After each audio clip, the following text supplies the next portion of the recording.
Hello, what's up? I'm Adam. And I'm Patrick. We had a great day one of the Microsoft Fabric launch digital event. There were a lot of great sessions that we looked at yesterday. Arun and Amir helped us understand what Microsoft Fabric was all about. We saw items on Copilot and OneLake, bringing all that data together in one spot. Yep. We saw about Data Factory and data warehousing, and also how you can get your Microsoft 365 data in. Amazing. It's an so exciting much. day. This is an All exciting day. We're going to kick today off. Yeah. We're going to kick today off with something that we haven't done so far at Microsoft, right? Okay. And not intuitively. We're kicking the day off with Justina. Justina's going to show us how we can use Spark to create this beautiful lakehouse, Adam. Oh, I like lake houses. Hello, my name is Justina Lechnik, and I'm the Group Product Manager for Synapse Data Engineering and Synapse Data Science in Fabric. Today, I'm really excited to share with you our strategy and roadmap for Spark and data engineering. Let's get started with a quick recap of Microsoft Fabric that was announced and built today.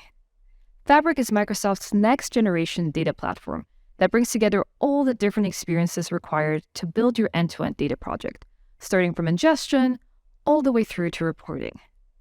Today, we'll do a deep dive into the data engineering workload and see what Fabric has to offer. Our aim is to empower every data engineer to be able to transform their data at scale using Spark and build out their lakehouse architecture. To achieve this goal, we're going to be talking about 4 key product experiences. Firstly, we'll talk about the lakehouse and show you how easily you can get started bringing together all your organizational data and sharing it out with the business for consumption. Secondly, we'll introduce you to the Spark engine, which is the backbone of the data engineering experience.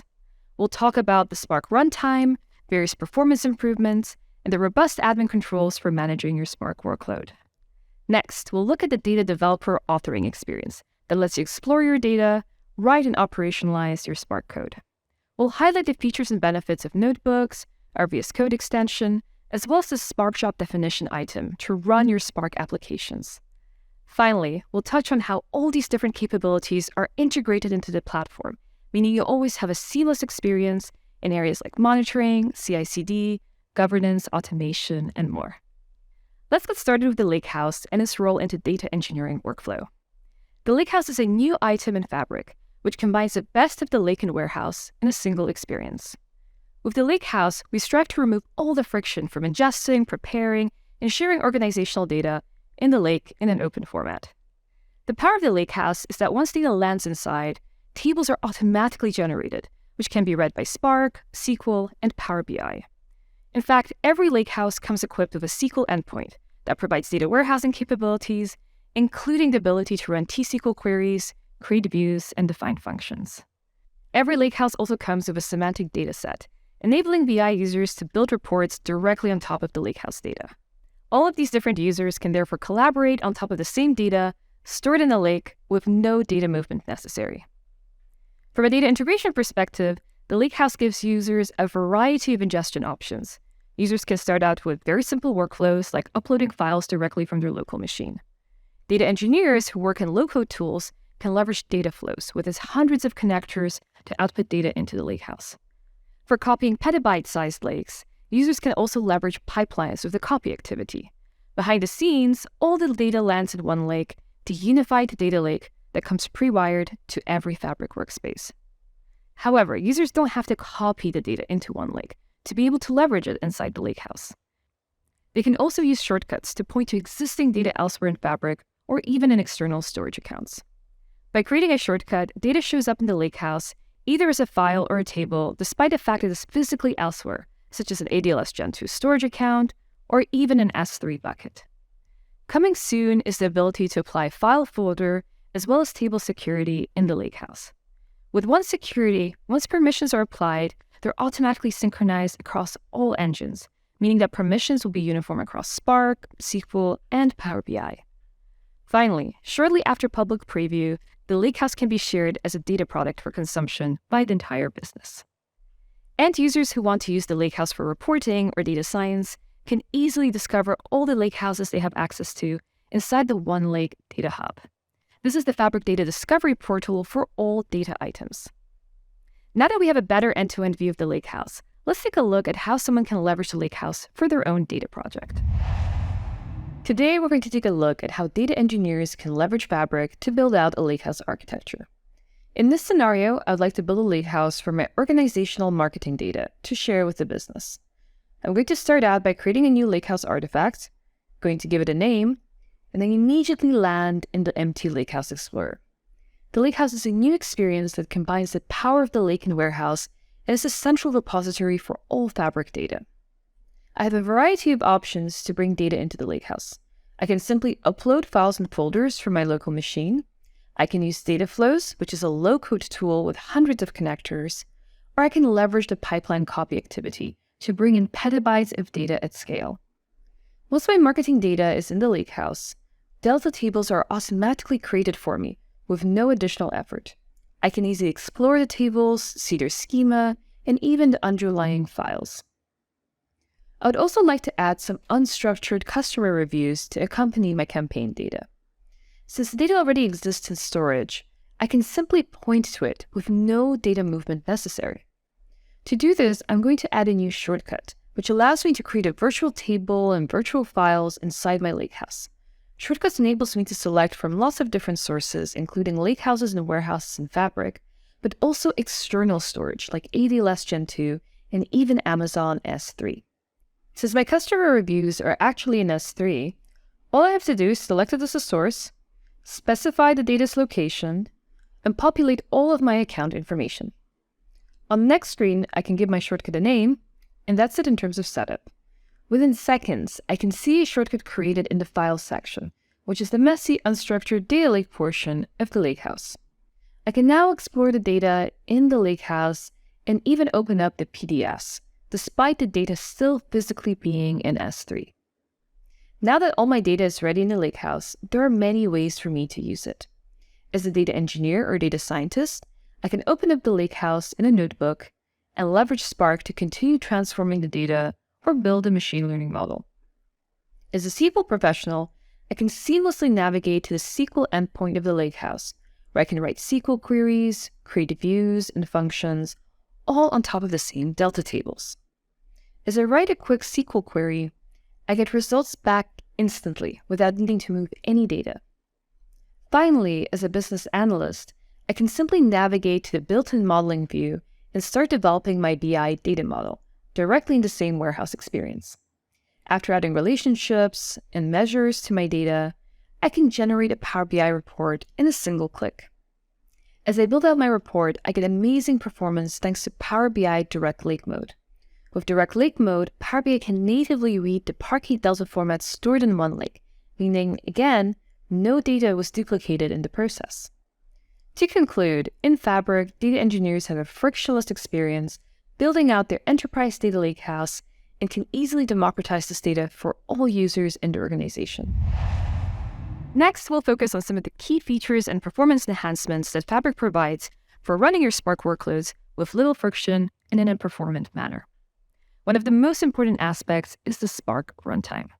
The runtime is pre-wired to Fabric workspaces and contains an optimized distribution of Spark, its dependencies, and other key libraries.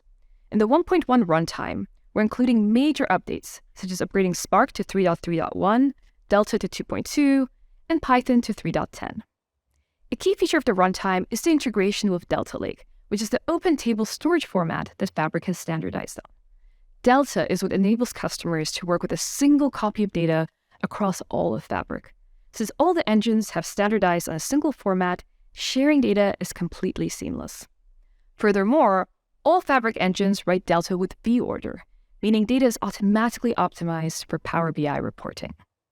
Finally, for those users who don't use Delta today, you can also use the Load to Delta feature in the Lakehouse to convert common file formats and folders to Delta with just a few clicks.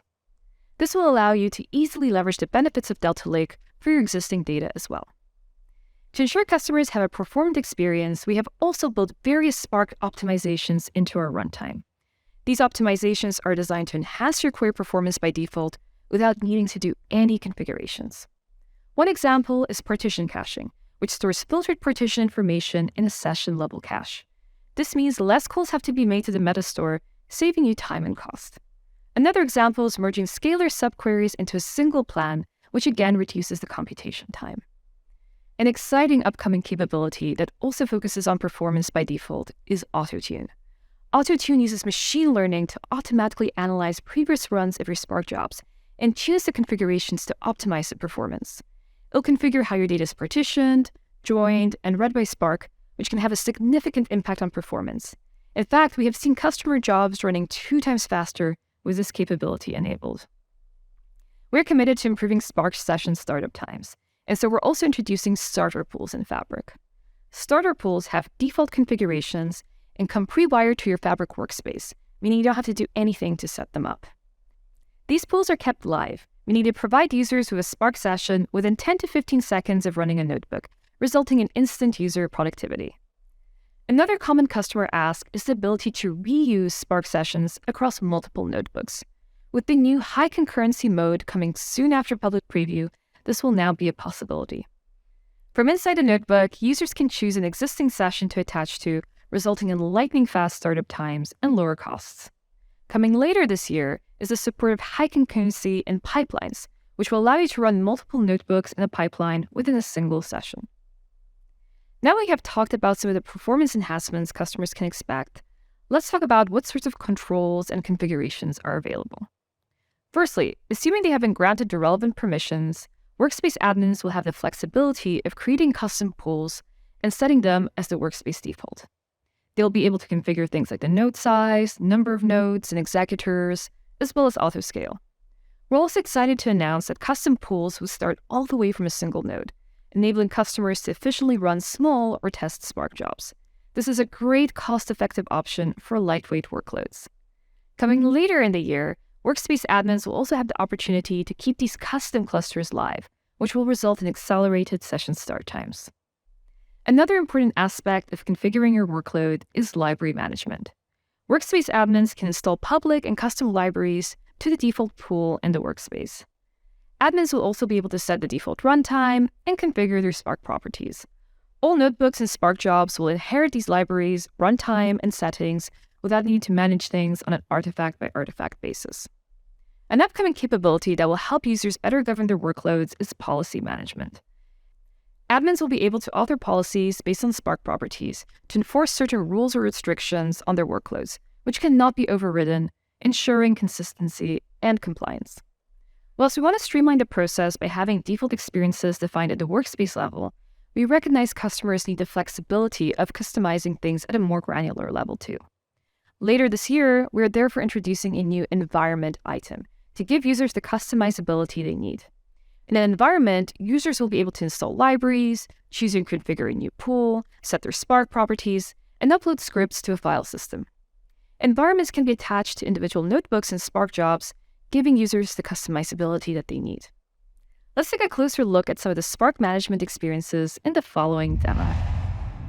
Let's take a look at how an administrator can configure a Spark environment for their data engineers. I'm starting out in the Capacity Admin portal, where I can now access the Spark Compute settings for data engineers and data scientists. Opening up the Spark Compute option, I can set a default runtime and default Spark properties. I can also turn on the ability for workspace admins to configure their own custom Spark pools. I'm now going to navigate to the Marketing workspace, which I'm getting ready for my data engineers. The workspace comes pre-wired with a default Spark pool that all notebooks and Spark jobs inherit from. We can view and modify this pool by navigating to the workspace settings and drilling into the Data Engineering and Data Science tab.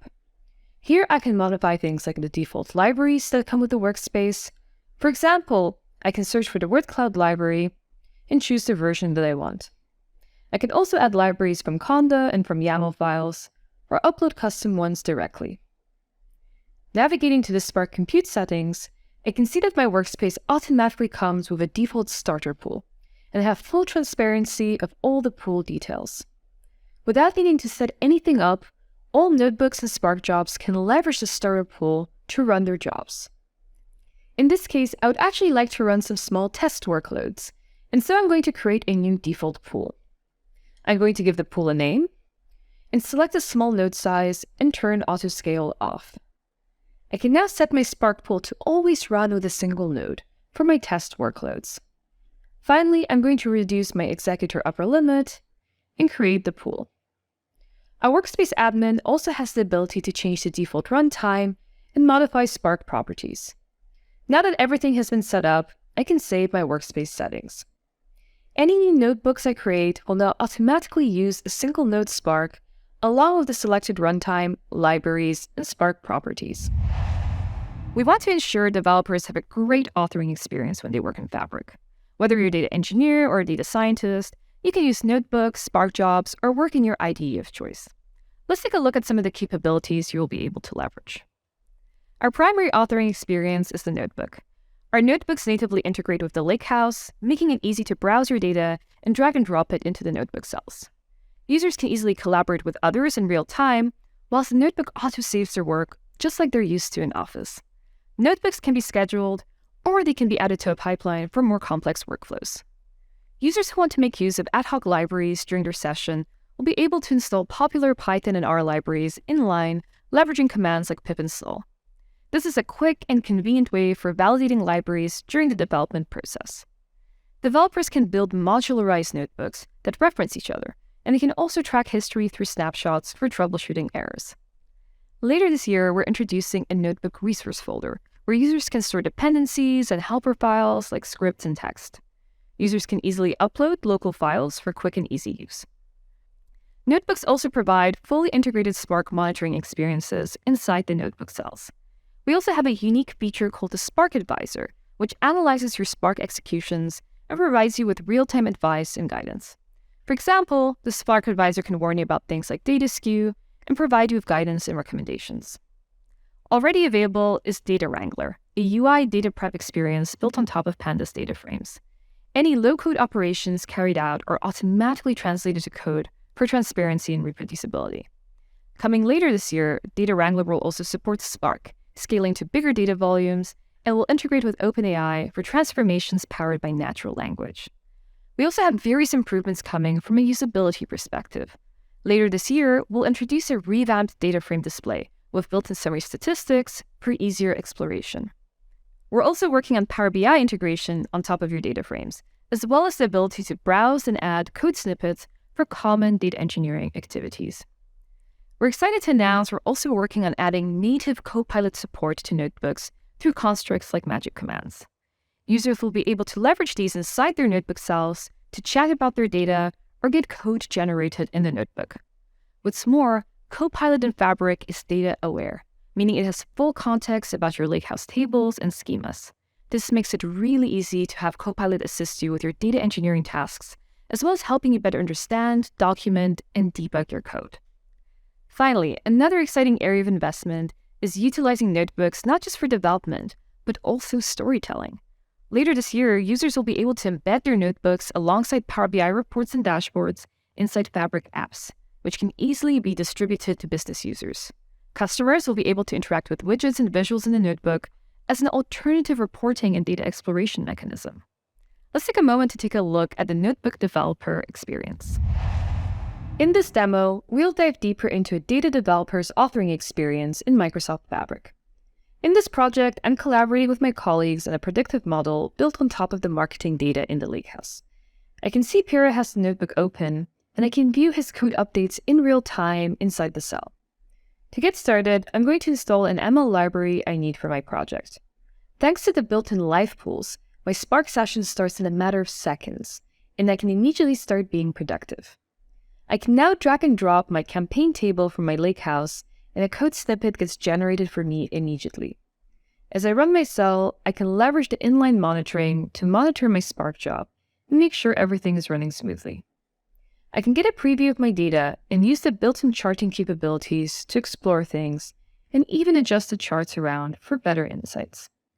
Next, I can use the display summary function to get a quick overview of the quality of my data, looking at data types, missing values, and summary statistics. I can now leverage Spark to do some additional data cleansing, for example, getting rid of the missing values. Users can also use custom libraries to explore their data further. In this case, we'll plot some box plots to look at data distributions of call durations, broken out by job types, and campaign outcomes. The notebook has a built-in resource folder, which makes it easy to store scripts or other code files I might need for the project. I'm going to drag and drop the top feature selector Python script that my colleague created, and I can get a quick overview of the functions it supports. I can now use the top feature selector function to identify the most important features for my model. I can leave my colleagues a comment to the notebook cell, letting them know about my progress. All this time, my notebook is getting auto-saved without any involvement needed from me. I'm now ready to train my machine learning model. After some experimentation with a variety of different model types, I decide to use a logistic regression for this project. Finally, I can plot an ROC curve to evaluate my model's performance, and I can easily store it as an image in my notebook resource folder, so that my colleagues can easily check it out as well. To conclude, Fabric provides me with a rich developer experience, enabling users to collaborate, easily work with their lakehouse data, and leverage the power of Spark. We know many developers are opinionated about the tools they use and prefer working in IDEs. For this reason, we have invested in VS Code integration as the first IDE we natively integrate with. Users can easily launch the VS Code extension straight from inside the notebook and seamlessly work with their notebooks, Spark jobs, and lakehouses. Users can run and debug their notebooks either in full local mode or leveraging the Fabric Spark clusters remotely. We're also working on providing a fully remote way of working with vscode.dev, which will be available later this year. In this mode, users can get started with a browser experience with no setup, and changes are instantly reflected back in the service. Finally, customers who want to work completely in their own environment can leverage Fabric purely for submitting their Spark applications. Using the Spark job definition, they can upload their existing jar files, tweak their Spark configurations, and add their lakehouse references to submit their jobs. Just like notebooks, Spark job definitions come complete with inline monitoring, scheduling, and pipeline integration. Spark job definitions also have the added advantage of being able to specify retry policies, which makes it possible to run long-running streaming jobs with no issues. Combined with Power BI and direct lake connectivity, customers can get an end-to-end solution for near real-time reporting. This wraps up our developer experience announcements. Let's take a look at the pro developer experience before moving on to platform integrations. As a data engineer, I want to work with some of the marketing data in my lakehouse. Since I prefer working in IDEs, I can make use of the native notebook VS Code integration and open the IDE in a single click. I'm instantly navigated to VS Code and prompted about opening up the Synapse VS Code extension. My marketing notebook is automatically downloaded, opened up, and ready to use. I can easily browse all the notebooks, Spark jobs, and lakehouses in my workspace, and interact with the notebook I was previously working on in the browser. I have the option of working with my notebook locally, or I can easily connect to the remote Spark cluster in Fabric to leverage the Spark pools I'm already using in the service. I can now start my work in VS Code and run my notebook cells to continue iterating on my project. I can seamlessly see the output of my run. In this next step, I can add a breakpoint to my code and leverage all the great debugging capabilities of VS Code for my project. As I debug the cell and hit the breakpoint, I can work with my notebooks just like any other regular local Java or C# script. When I hit the next breakpoint, I can inspect my data frame object in the local call stack on the side and see all the columns, data types, schemas, and more. I can also, of course, keep working in the notebook and adding my own code cells. In this case, let's go ahead and save our cleansed data as a new table in the lakehouse. In the workspace view, we can navigate through the lakehouses available, expand out the marketing lakehouse, and see all the tables we're able to work with. I'm going to run the code cell, and after it's done, let's refresh the workspace view. We can immediately see the new cleansed campaign table appear as a new table in the marketing lakehouse. Now that I'm done making my changes, I can choose to publish my updated notebook to Fabric. Navigating back to the notebook, let's refresh the browser, and we can see the new table appear in our lakehouse editor, whilst the notebook has been updated with the latest code changes. In Fabric, we strive to give data developers the flexibility to work in any tool that meets their needs, whether it's our notebooks, VS Code, or in completely external IDE. In this final section, we'll talk about how data engineering is deeply integrated into the Fabric platform. All Fabric workloads sit on top of a shared foundational platform that creates consistent experiences across governance, security, CI/CD, and much more. In this section, we'll deep dive into a few of the platform integrations that are key for data engineers. Firstly, all Fabric items are integrated with enterprise information management capabilities, like lineage, sensitivity labels, and endorsements. You can discover your lakehouses in the OneLake Data Hub. You can apply sensitivity labels to your notebooks. You can trace lineage of your Spark jobs. Another top-of-mind area is CI/CD. Users are able to connect their workspace to a Git repo, and later this year, they'll be able to commit all their data engineering items, including notebooks, in their native file format, along with any source files.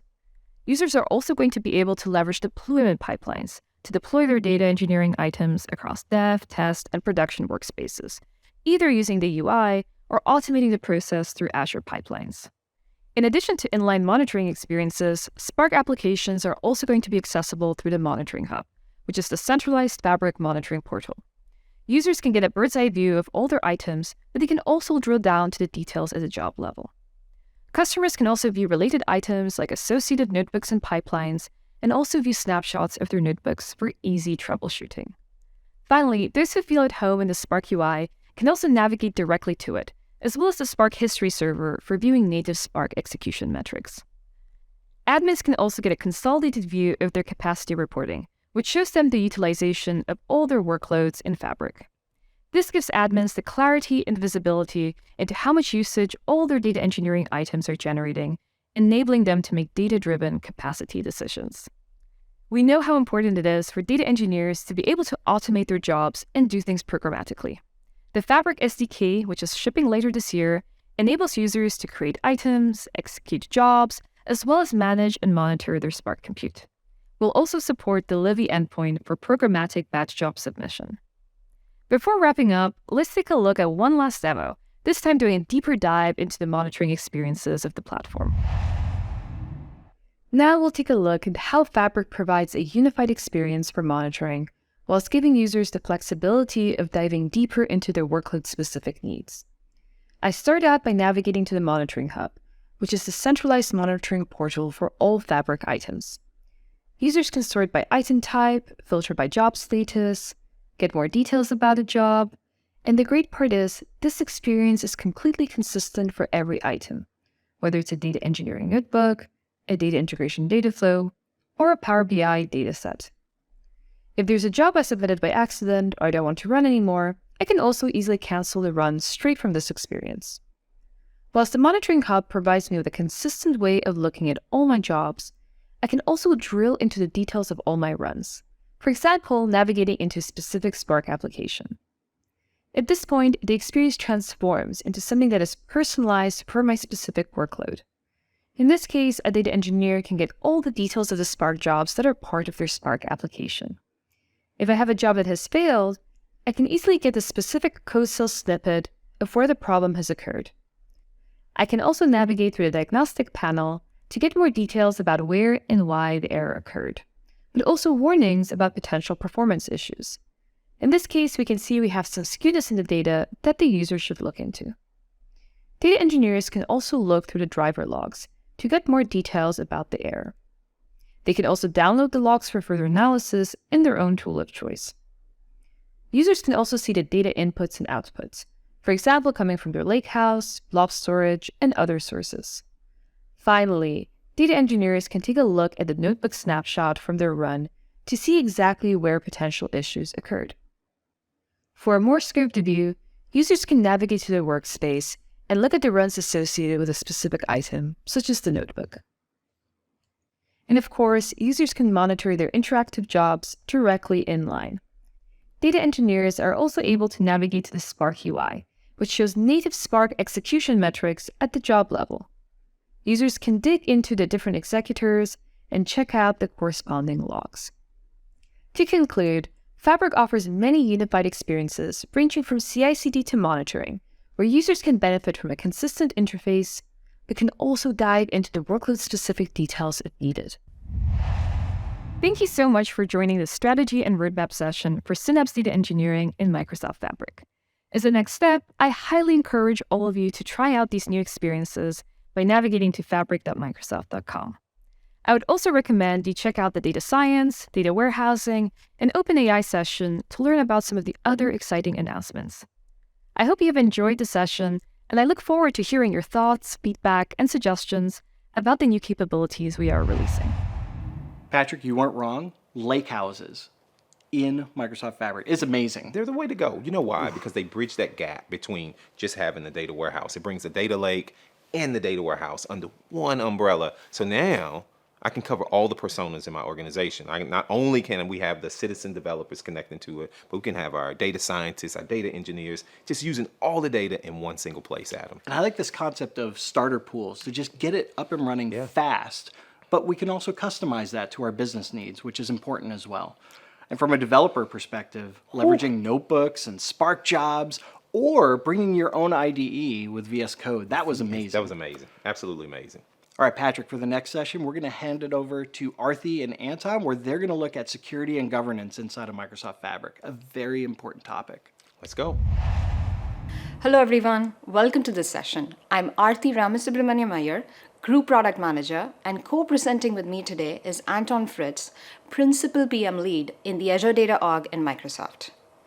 In this session, we will together cover security and compliance features, but also capabilities enabling effective administration and governance in Fabric. But first, what's Fabric?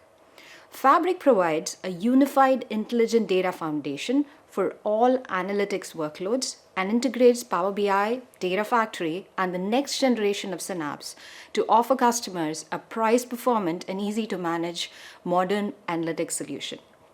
Every analytics workload works seamlessly with OneLake to minimize data management, time and effort by eliminating data movement and duplication. Hence, Fabric reduces the pain of integration and facilitates better collaboration in addition to making available different analytical tools your team needs. And here's the value Fabric brings.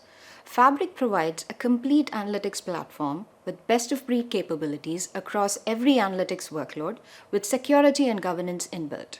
It is open at every layer. Fabric empowers business users with deeply integrated Microsoft Office and Teams experiences, and it delivers AI copilots to accelerate analytics productivity and discover insights with your data. In this session, we will particularly focus on the capabilities which will make Fabric secured and governed. Securing and governing your data is a non-negotiable priority for us. With Fabric, we will deliver industry-leading capabilities that will enable you to secure and govern your data end-to-end. Let's start with how administrators in Fabric can manage configurations for their tenant.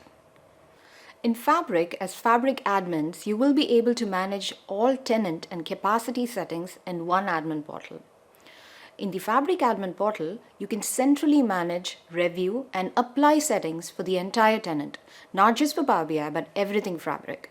You can set security configurations for the entire tenant, so every data engineer or data scientist need not worry about it. For instance, if you would like to allow users in your tenant apply sensitivity labels to Fabric artifacts, you can set this up once at the tenant level in the admin portal. Next, let's move on to capacity settings, which provides you, a tenant admin, visibility and allows you to manage all capacities in your tenant, including the new Fabric capacities. In addition to that, tenant admins will also have visibility into all active Fabric trial capacities provisioned for users within the tenant. Clicking on the capacity allows you to adjust settings specific to that capacity. As a capacity admin, you will be able to manage capacities you're an admin of in a very similar fashion. Let's now take a quick look at how an admin can control availability of Fabric preview workloads for users within your tenant. Users in your tenant can create Fabric artifacts once the switch at the tenant level is turned on. You can also choose to restrict it to certain users in your tenant. If no action is taken by July 1st, Fabric will be turned on by default for your tenant. However, if you choose to turn off access to Fabric, it will remain turned off for your tenant until you choose to turn it on. Additionally, capacity admins can configure this setting for their capacities independent of the configuration at the tenant level.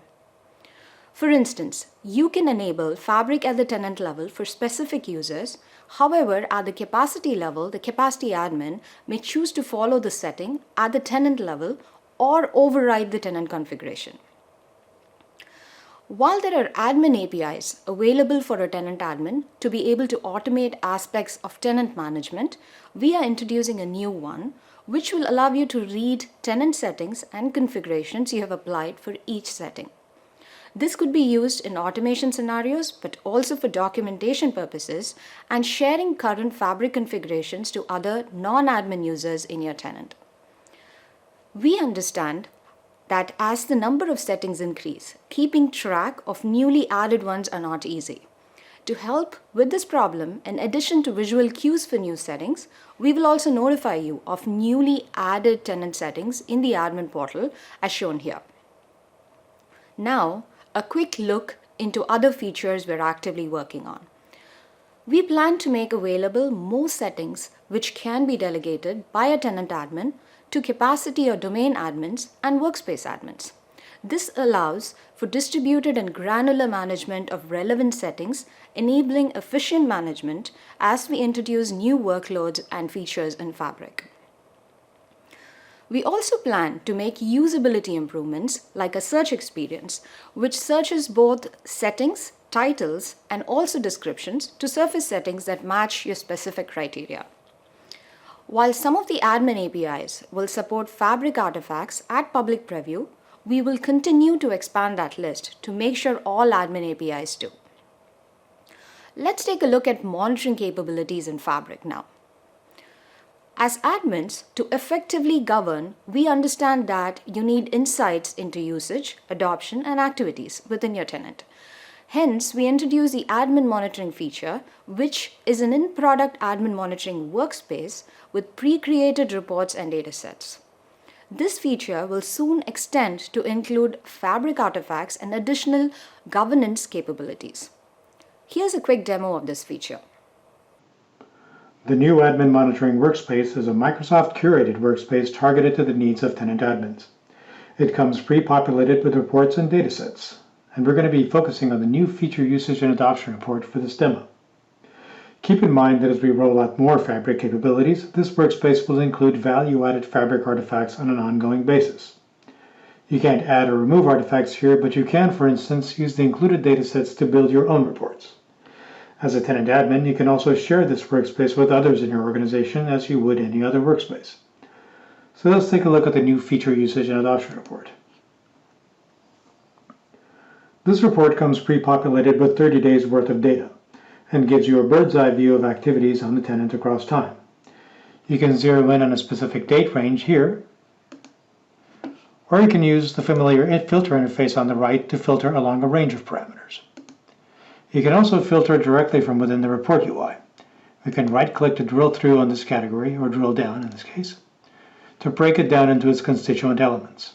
We can continue the analysis here, or we can move over to this visualization on the right, which correlates the most active users with this category.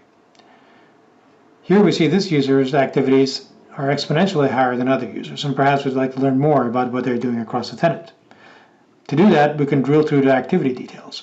This is going to give us a contextual view of this user's activities across the tenant, correlated with these parameters. We can do even more interesting things on the analysis pane. I'm going to reset this to the default view, and we see the total activities are represented by this bar here, giving us the opportunity to build out an analysis tree any way we'd like. We have a number of choices here in which direction we'd like to take it. In this case, I'm going to choose item type. I'm going to select report here, and again, I have any of a number of choices where I'd like to go. I'm going to select action, and I'll go with the top ranking one again. And from here, I'm going to select activity name, and let's end up with users again. So I'm going to select users. So you can see that this is a very flexible way to build out an analysis tree to support any of a number of scenarios. With Fabric, as we introduce new workloads like data engineering, data warehousing, and more, it becomes even more critical for you to have visibility into capacity utilization, usage trends, so you can plan and scale your capacity accordingly, which leads us to our next demo, the Capacity Metrics app. Capacity Metrics provides administrators with all the data needed to monitor capacities and plan for capacity scale-up decisions. To get started, I'll first choose one of the capacities hosted in my company's tenant. The first graphic shows me a trend of capacity unit consumption by workload. I can also view trends of operation duration, count of operations by workload, and count of distinct users to track workload adoption. The utilization graph on the right shows me the amount of capacity units I've used compared to the amount of capacity I've purchased. I can also see if autoscale is enabled or in use here. Trial capacities can run both production Power BI workloads and Fabric preview workloads. Preview status is differentiated by color along with interactive versus background classification, which helps me determine if the usage is from physical users or scheduled operations to cook data. The items table shows me usage information by item and workspace. In this context, an item can be a Power BI dataset, a data warehouse, or any instance of a Fabric workload. To walk you through a typical analysis scenario, I'm going to investigate what my top workload usage was on Wednesday the 19th. As I select a date, both the utilization graph and item table update to show usage trends during the selected period. Items are sorted by the amount of capacity units consumed, and I can see that Lakehouse, Notebook, and Dataset operations are my top 3 contributors. In this view, I can filter by workload type to simplify analysis, or I can use TimePoint Drill to explore full fidelity telemetry. Selecting a region in time in the usage graph lets me load TimePoint Drill via the Explore button.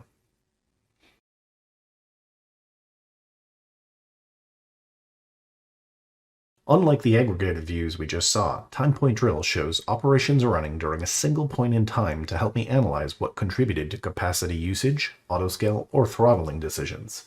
The views here show the amount of throughput provided by my capacity SKU and autoscale configuration. Operations are split between interactive and background. When analyzing individual operations, admins can see the workload items, workspaces, and duration. User information is also provided to enable easy follow-up with workload creators if optimization is needed. This section covers some of our key foundational features like security and reliability. And before we drill deeper into some of these areas, I would like to first share our vision for this area. Starting at this networking layer, we will ensure users in your tenant can securely connect to Fabric, but also users working with Fabric can securely connect to their data outside of Fabric. Beyond that, access control will be managed via workspace roles, permissions, and sharing, as well as additional security at the data layer via OneSecurity. Like many other Microsoft products and services, we will comply with key industry certifications and regulations. Your data will be further protected by double encryption, end-to-end auditability, and data recovery in case of a disaster. And finally, Purview will be deeply integrated with Trident, bringing in a whole suite of governance capabilities. Over the next several slides, let's dive into what's available today and what's on our roadmap. At public preview, for your Fabric data stored at rest in your home region or in one of your capacities, possibly at a remote region of your choice, we ensure that data never leaves the region boundary and is compliant with data residency requirements. We will also support end-to-end auditability for Fabric, so all Fabric user and system operations are captured in audit logs and made available in Microsoft Purview. For access control, the existing Power BI workspace roles now extend to cover Fabric artifacts, as well as with additional permissions which are specific to new Fabric artifacts.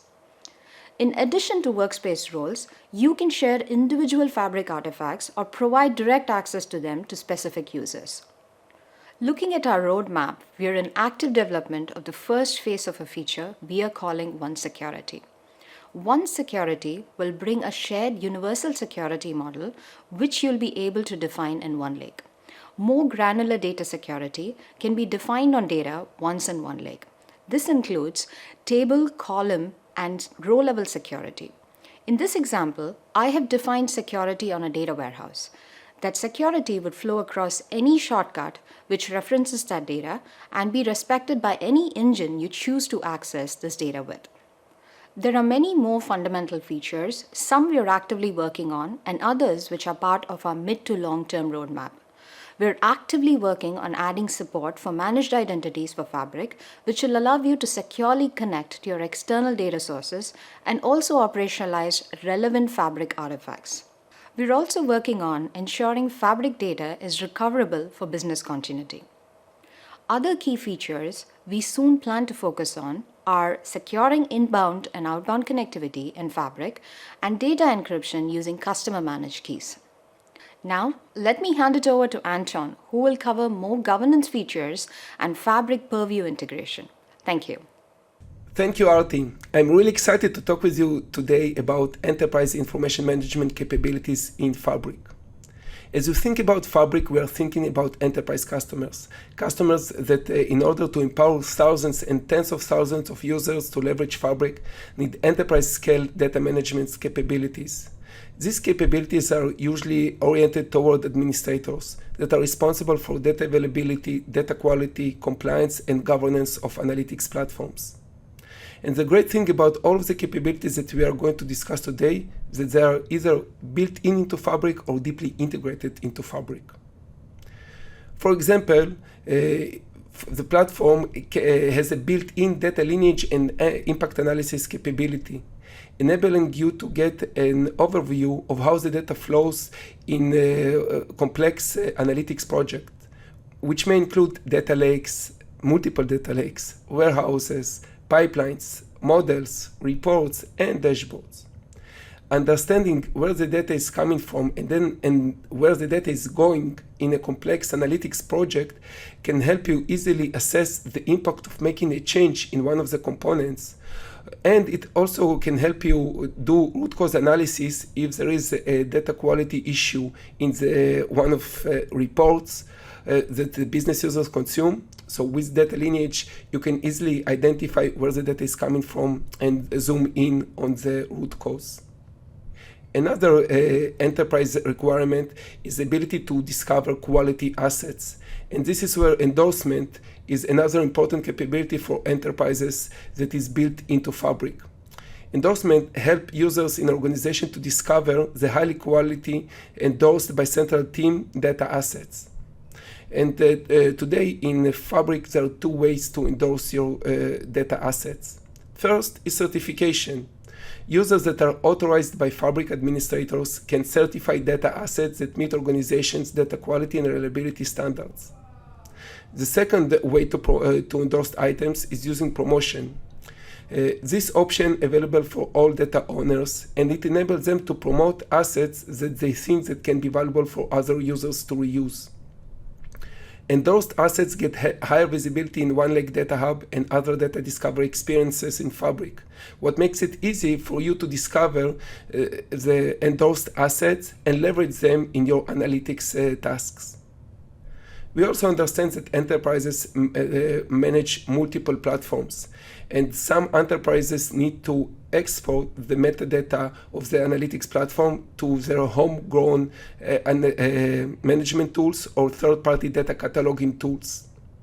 For this purpose, you can leverage Fabric's scanner APIs, which enable you to fetch all metadata and data lineage of Fabric items to power your custom analytics, or to leverage it in the third-party cataloging tools which you may use.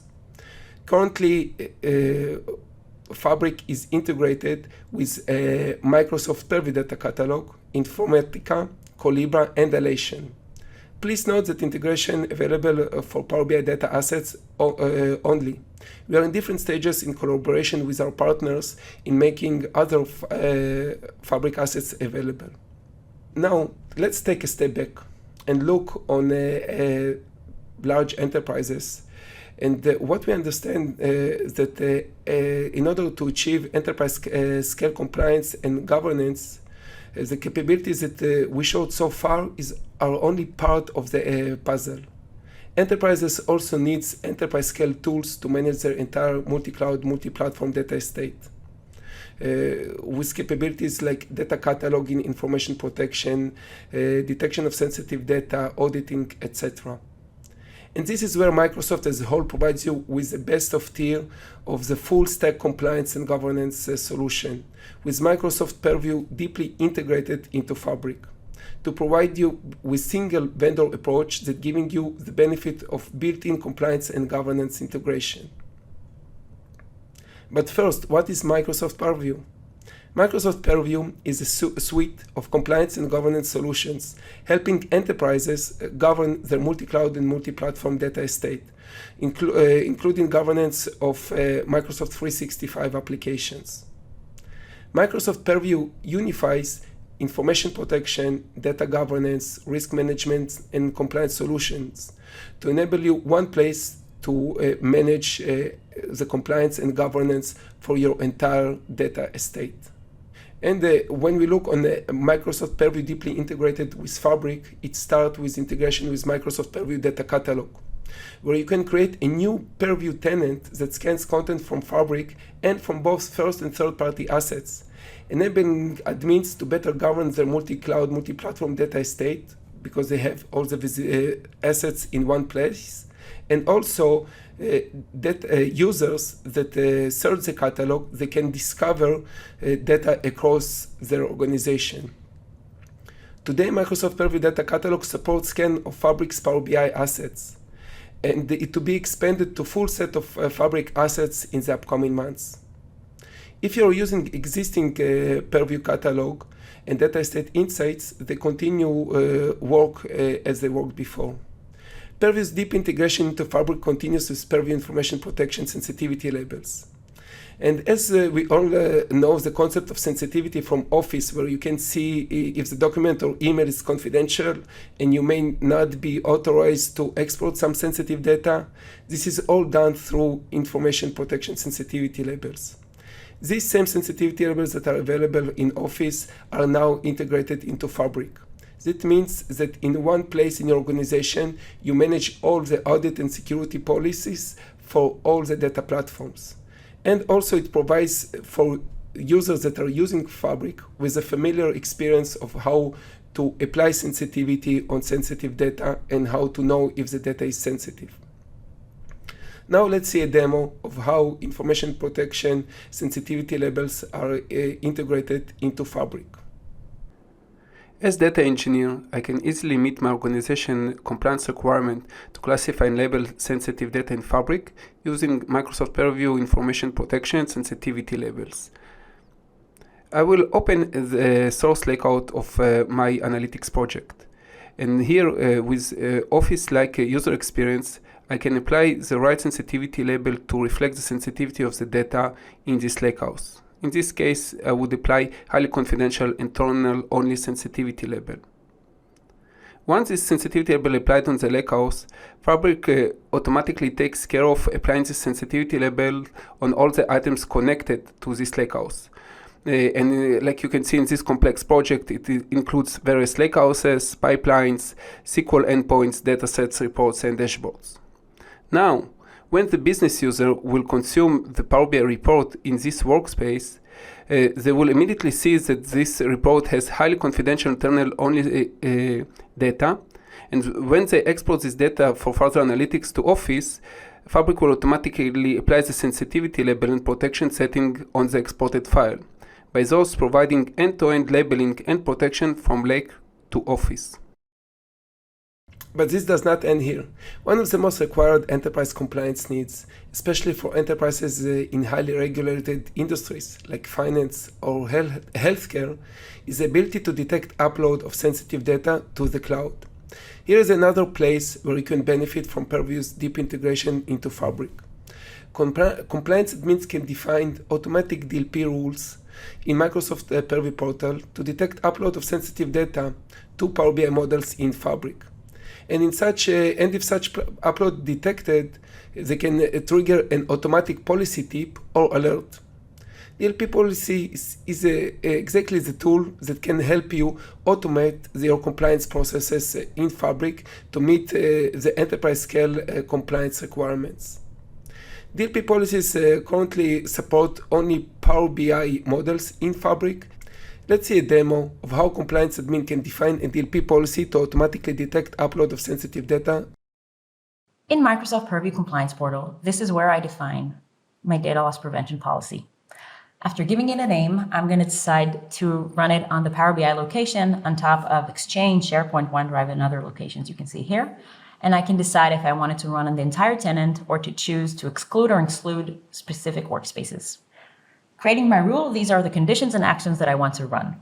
In terms of conditions, we can use sensitive information types or sensitivity labels or any combination of these two. In this example, we'll use sensitive information types and we'll choose social security numbers, which means that we're going to automatically scan and detect social security numbers in the data sets in this tenant. My action is going to be a user notification, which is a custom policy tip that's going to appear in the Power BI UI for the Power BI users to be able to interact with this information and see the guidelines that the security admin defined for it. And here I'm going to define my admin alert with whatever severity makes sense. And I also want it to run and to arrive directly in my inbox.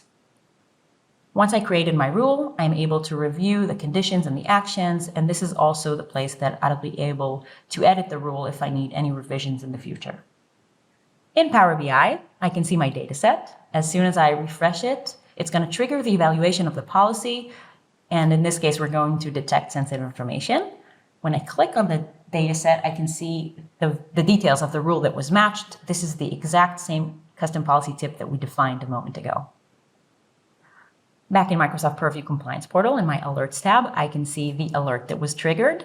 And when I click on it, I can see all the details on which data set it ran, at what time, what sensitive information type was found, etc. I will also be able to see that this was sent directly into my email like I defined. With data loss prevention policies for Power BI, you are able to automatically detect sensitive information as it being uploaded to Power BI and to take immediate remediation actions. Thank you. Microsoft Purview deep integration with Fabric continues with Microsoft Purview Hub, one place where you can gain Purview insight about your Fabric data estate built into Fabric experience. And it also provides you with links to deeper Purview capabilities available in Microsoft Purview portals. Let's see a demo of how Purview Hub can help you better govern your Fabric data estate. As Fabric admin, I can find all of my Microsoft Purview insight in my Microsoft Purview Hub built into Fabric. I can also find links to documentation and deep links to Microsoft Purview portal for data cataloging and information protection solutions. Below in the items insights, I can see insights about my entire tenant. I can filter the insight by workspace and see in each workspace how many items of each type there are and how many of them are endorsed, whether certified or promoted. I can also filter this insight by endorsement type. For example, I can see all of the items that are certified, what types of items are certified, and in which workspaces they are. When I switch to sensitivity insights, I can see insights about sensitivity labels deployment in my tenant. I can filter the insight by a specific sensitivity label to see the items that are applied with highly confidential FTE label, what types of items are applied, and above I can see in which workspaces these items are placed. You can also leverage these insights to identify assets that are not applied with sensitivity label. For example, I can see that in this tenant, a lot of reports and datasets are not applied with sensitivity label. By filtering the insights by reports or dataset, I can see in which workspaces these items are to take proactive actions and label them. For additional insight, I can open full Microsoft Purview Hub insights where I have tabs about sensitivity, endorsement, and items. And for example, in the sensitivity tab, I can identify the owners of the items that are applied with specific sensitivity label or the owners of items that weren't applied with sensitivity labels. Like in this example, I can see a list of owners that did not apply sensitivity labels, and I can proactively reach out to them for them to take an action. The best enterprise scale capabilities I covered so far, including lineage, endorsement, scanner API, Integration with Purview Information Protection, Purview Data Catalog, Purview Data Loss Prevention Policies, and Purview Hub are just the beginning. And the team is currently working hard on adding additional capabilities that will continue to light up in the upcoming months. Thank you very much. Patrick, you know I like the admin and governance Yes, I area of do. the product. It's just amazing to see some great things that are coming as part of this.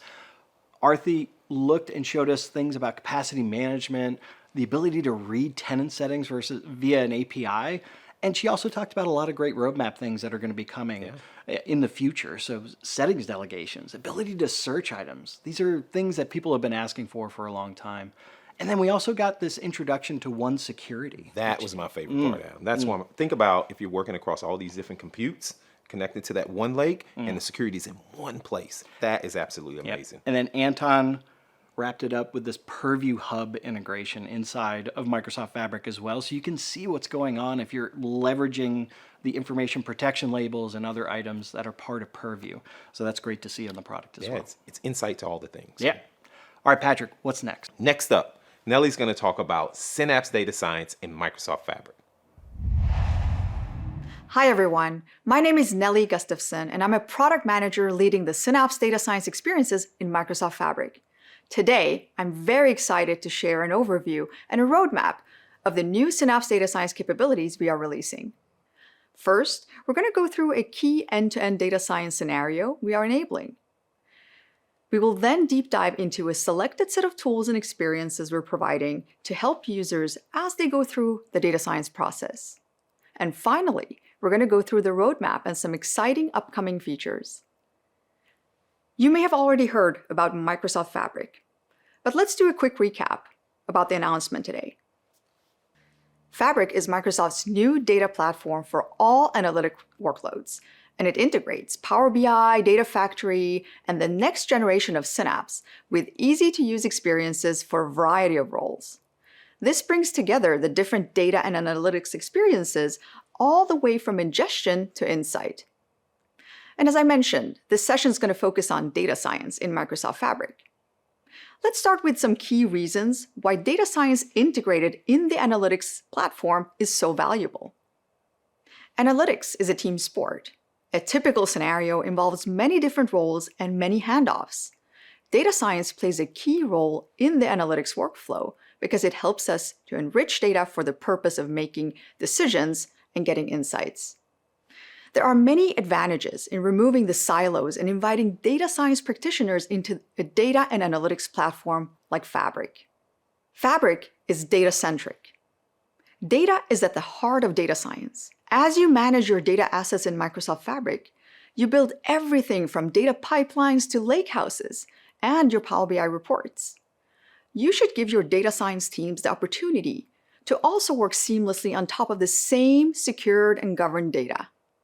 The open Delta Lake format gives you the reproducibility that you need for machine learning, and the native integration with the data infrastructure, like the data pipelines, allows you to embed your machine learning activities nicely into your analytics workflows. Microsoft Fabric is also developer-friendly. Our goal is to give developers great getting started experiences. And with delightful code authoring experiences in the notebooks, with integration with popular tools like VS Code, developers can build out solutions wherever they feel most productive. We also offer rich and scalable machine learning. With a built-in MLflow model and experiment tracking, we allow you to version and manage machine learning artifacts using standard MLflow APIs. With MLflow autologging, we make it really easy for users to automatically track key parameters and metrics during the model training. And we also developed a large set of built-in scalable machine learning tools with our Synapse ML library that you can use out of the box. And thanks to sharing the same fabric as Power BI, we make it very easy for you to embed machine learning insights directly into your Power BI reports. Microsoft Fabric also promotes collaboration by creating an easy-to-use unified platform for all analytics roles, including data scientists. Users in different roles on your team can now collaborate on the same platform using the same set of tools and integrations.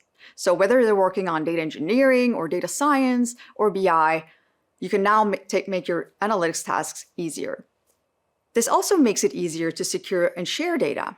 For example, you can share code, models, and experiments across the team. It simply makes your teams more productive. Now, let's dive into specific capabilities across the data science lifecycle. We're going to start with the data science workflow.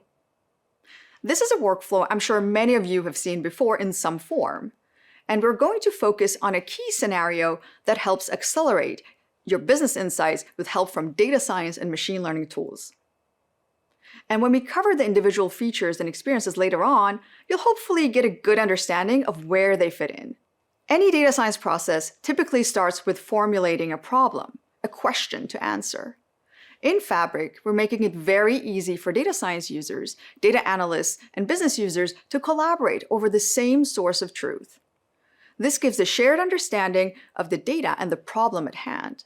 For this, we're introducing some exciting new capabilities we call semantic link, and we will talk about this a little bit later in the session. Next, your data science teams will need to further pre-process the data that data engineers have landed in lakehouses. From notebooks, code is written to do this pre-processing.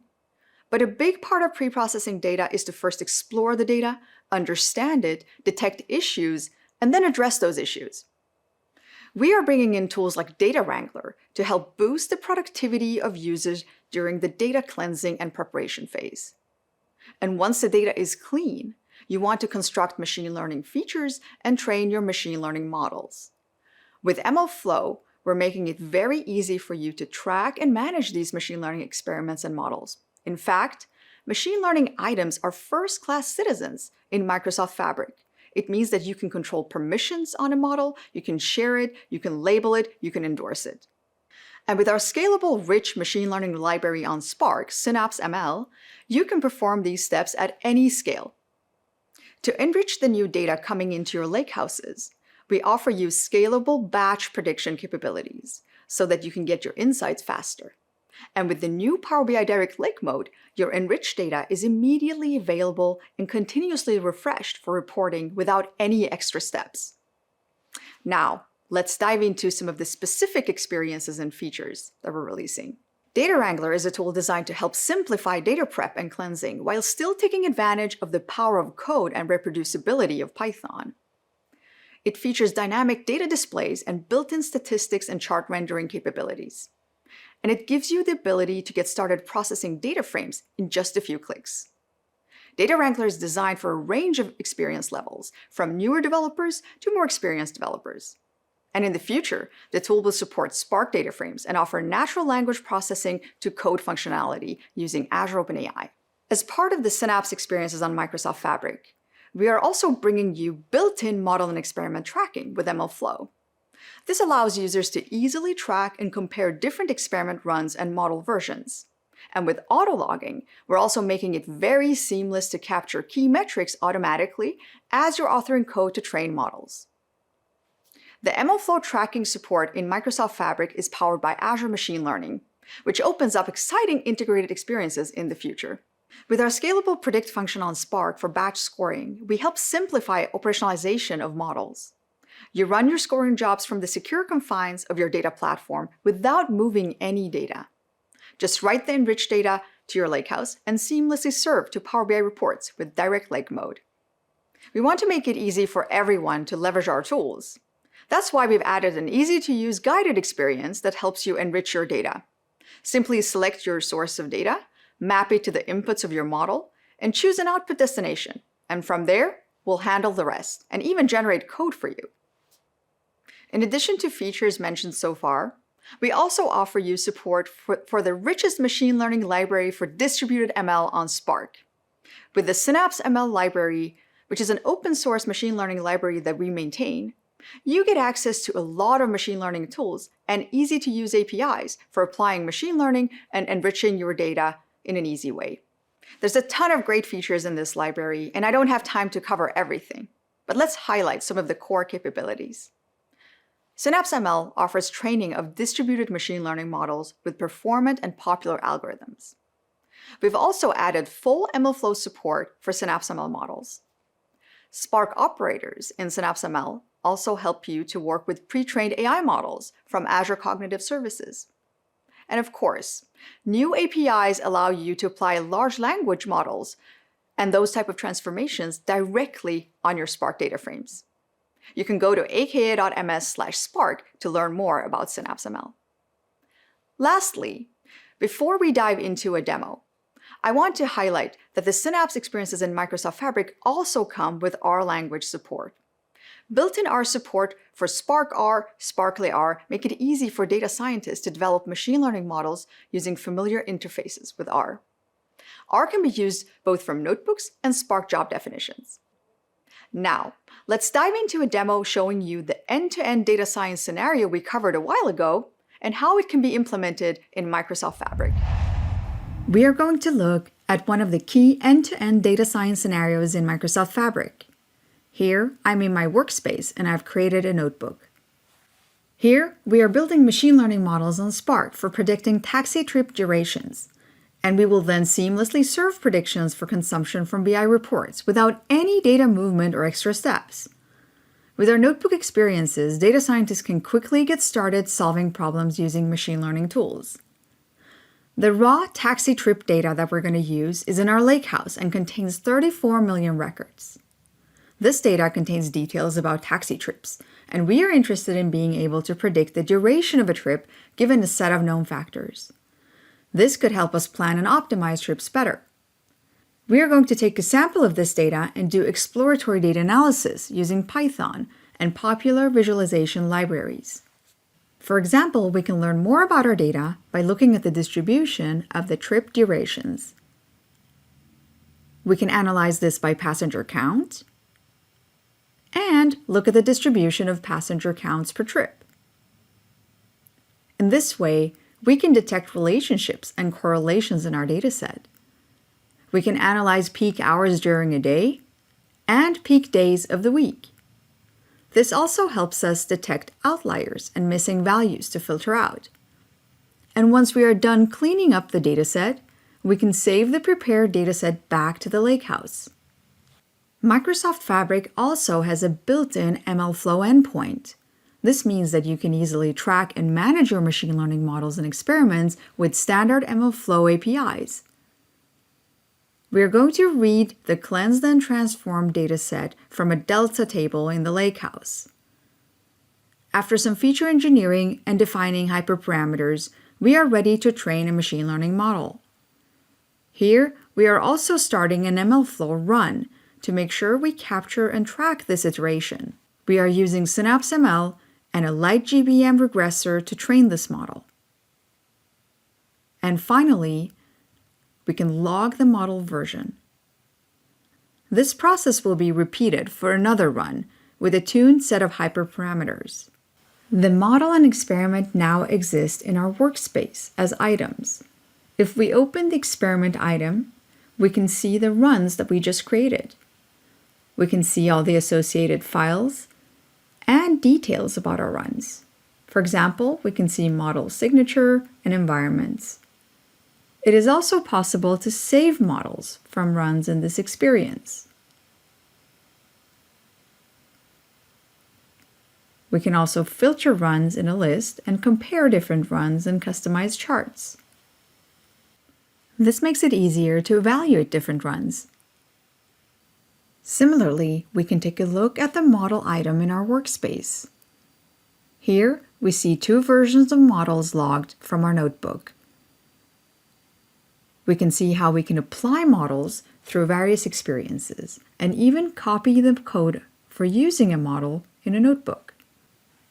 Here in the notebook, we can run model scoring and save the predicted values in a lakehouse table. With the Power BI Direct Lake mode, this table with predicted values automatically becomes part of an auto-generated Power BI dataset. Thanks to this tight integration between Power BI and lakehouses, data science users in Fabric can now easily collaborate and continuously share results and data from the data science process with stakeholders like analysts and business users. The lakehouse is not only a place to store batch predicted values in this case, but it's also a bridge that helps collaboration. Without any data loading, data movement, or manual steps, this enriched data is now seamlessly served into Power BI reports. And if we want to automate this by scheduling Spark jobs or notebooks to run on a regular basis, it automatically refreshes the Power BI reports as well. The consumers of the reports can now get the latest enriched data to analyze with zero lead time. You have now seen a key end-to-end scenario that you will be able to enable with data science experiences in Microsoft Fabric. But that's not all. We have a large set of experiences and capabilities planned on our roadmap, and I want to share them with you. Semantic Link is a feature we are introducing for a tighter integration between data science and BI. This will help collaboration with stakeholders throughout the data science lifecycle. For data discovery and pre-processing, we're adding support for Spark data frames in Data Wrangler. When it comes to modeling and experimentation, we want to expand our MLflow support, bring you richer support for hyperparameter tuning, and we will bring you AutoML with Flamel. We're also adding support for consuming pre-trained AI models from cognitive services. There's a lot we want to do when it comes to operationalization of models when you work inside of Fabric. CI/CD support and SDK will help programmatic automation. Model endpoints will help you invoke models from other Fabric experiences, like for example, data flows. And throughout this entire process, you'll be able to leverage productivity-boosting experiences powered by copilots and Azure OpenAI. We don't have time to cover all of these roadmap items in depth, but there are a few I wanted to specifically highlight. Let's start with Semantic Link. One new capability in Microsoft Fabric we're really excited about is Semantic Link, which offers a powerful toolset to bridge data science and BI. But what does this mean? In the next demo, we will look at how Semantic Links helps to ease the collaboration between a data analyst using tools like Power BI and a data scientist using tools like Python and Spark. With Semantic Link, you will see how notebook users can explore Power BI datasets from Python and Spark SQL. This includes things like tables, calculated columns, but also access to measures. Users can explore, query, and validate the data in Power BI directly from notebooks. Now, let's take a look at Semantic Link in action. A data analyst has collected sales data in Power BI and built out some reports for the business. She realizes that she could use better revenue forecasting data and wants to collaborate with a data scientist. Thanks to Semantic Link, data scientists can now tap into the Power BI semantic data model and business logic, and leverage that to quickly get a better understanding of the data in order to answer business questions and solve problems using machine learning tools. Semantic Link offers a Python library called SemPy that helps data scientists and other Python users to access, explore, and validate the Power BI semantic data layer. This layer contains things like tables and applied calculations and logic like calculated columns and measures. With SemPy, all of this can be accessed using tools that data scientists are familiar with, like Python. In this notebook, we're using Semantic Link and SemPy to browse a given Power BI dataset. But first, we can list the datasets we have access to. We can pick one from the list and start querying the data. As we're reading and querying the data, we're working on a snapshot of the dataset, and the results get saved in a semantically aware pandas data frame. We can visualize the relationships between the tables right here from a notebook cell. We can also list available measures in the dataset. For each measure, you can see details like measure names, measure expressions, and data types. This is a great way for data scientists to read these values, but also to understand the logic and formulas behind these measures. SemPy also allows us to read the content in tables and the measure values using built-in APIs. But there is more. Semantic Link also lets you query the Power BI dataset, including measures, with Spark SQL directly from notebooks. Now that a data scientist can easily query and explore the semantic layer from a data frame, it also means that it's much easier to use Python libraries to explore the data. To build a forecasting model, we're going to use Prophet, a popular time series forecasting library. This allows us to build a machine learning model to forecast future revenue. And the training data comes from the Power BI dataset. The forecasted values are written to a delta table in the lakehouse. And thanks to the direct lake mode, we can now seamlessly make them available for Power BI reporting. With Semantic Link in Microsoft Fabric, we are really excited to bridge data science and BI.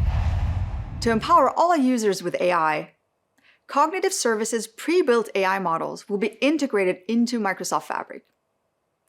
Users will be able to access text analytics, anomaly detection, text translator, and other AI models out of the box without the need to pre-provision any resource in Azure. But it doesn't stop there. We're also adding Copilot experiences for developers. This means that Microsoft Fabric will have a built-in integration with Azure OpenAI. We will bring developers in Microsoft Fabric a large set of productivity-boosting experiences. Specifically, for notebook users, this means that we will offer you built-in Copilot experiences for generating code, explaining code, troubleshooting, migrating code, and much more. Through an integration with the best-of-breed foundation models from Azure OpenAI, we're contextualizing interactions to be relevant for your data, in your data frames, in your lakehouses or warehouses. But we also want to empower Microsoft Fabric users to create your own AI plugins for answering questions about your data. These items will support security permissions, governance policies, sensitivity labeling, and allow tracking of lineage. These data-centric AI plugins can be published and used in other chatbots like M365 Business Chat, and can also be consumed in experiences all across Microsoft Fabric. We can't wait to release these features to help all our users achieve more. I hope this session provided you with a good understanding of what is possible with data science in Microsoft Fabric and what's coming. I appreciate your time and want to thank you for listening to this session. Please try out the data science experiences in Microsoft Fabric and let us know what you think and what you would like to see. And stay tuned for many future updates. Wow, Adam, a lot of great stuff. It was kind of unexpected. I really enjoyed that session. Yeah. It blew me away, especially there's two things that blew me away. The Data Wrangler. Yes. The Data Wrangler was amazing. Yeah, think about, I'm a low-code developer, but I can use this Data Wrangler to really go and get intimate with my data. I really can do that. And the second thing, that semantic link. Think about it. We're going backwards now. So you've built this semantic link, and I'm a data scientist, and I want to use that to train my model. I can completely do that directly inside a notebook with my semantic link. Brings the data full circle into my process. That's I love right. it. It's exciting. All right. Up next, Christian and Zoe are going to look at what's coming from the Power BI side of this as well. Man, Right? I am excited. There's some special things in there that we are really interested in. So have a look. Hello everybody and welcome to this session. We are so excited to share the latest Power BI announcements here at Build. I'm Christian Wade, Group Product Manager for Professional Business Intelligence in Power BI and Fabric. We have Zoe Douglas with us today. Zoe, would you like to introduce yourself? Thanks, Christian. Yes, so my name is Zoe Douglas and I am a product manager working on professional tooling for semantic data models. Thank you. And we'll be joined shortly by Rui Romano. So here's the agenda. It's packed full of awesome demos on Fabric, developer experiences, and a vision demo that you won't believe. So let's get stuck in. The cat is well and truly out of the bag. We've been working on Fabric for some time now, and we couldn't be more excited to share the good news with our community. Fabric will truly transform how analytics projects are delivered. Because customers today are often locked into proprietary vendor formats, they have to spend inordinate amounts of time and money integrating data across vendor products, and this complexity causes data fragmentation, which is poisonous to organizations seeking to embrace a data culture. However, there's a silver lining. It's clear that analytics projects have consistent patterns. They invariably require data integration, data engineering, data warehousing, business intelligence, etc. Now, Microsoft has had leading products in each of these areas for a long time, but with Fabric, we are providing the market with the first truly unified analytics system based on one copy of data and a unified security model. We're taking a bold bet on Delta Lake and Parquet as an open standard format. Think about what this means for customers. In addition to avoiding vendor lock-in, one copy of data shared across each of the Fabric analytical engines means customers will dramatically reduce data silos and data integration costs. And of course, this is done with deep integration with Microsoft Office, Teams, and delightful AI Copilot experiences. You won't believe some of the demos you're about to see. Now let's talk about Direct Lake storage mode for Power BI datasets in Fabric. Direct Lake, remember the name. Power BI datasets have had direct query and import storage modes for a very long time. Users interact with visuals in Power BI reports and they submit DAX queries to the Power BI dataset. Direct query avoids having to copy data, but typically suffers performance degradation by having to submit federated SQL queries to other database systems that are just not as efficient for BI-style queries. Import mode, on the other hand, delivers blazing fast performance because queries are answered from our columnar data store that is highly optimized for BI queries. But of course, the data has to be copied during refresh, introducing management overhead. Enter Direct Lake mode. By querying data directly from the lake, Power BI datasets enjoy blazing fast query performance on a par with import mode without having to copy a single row of data.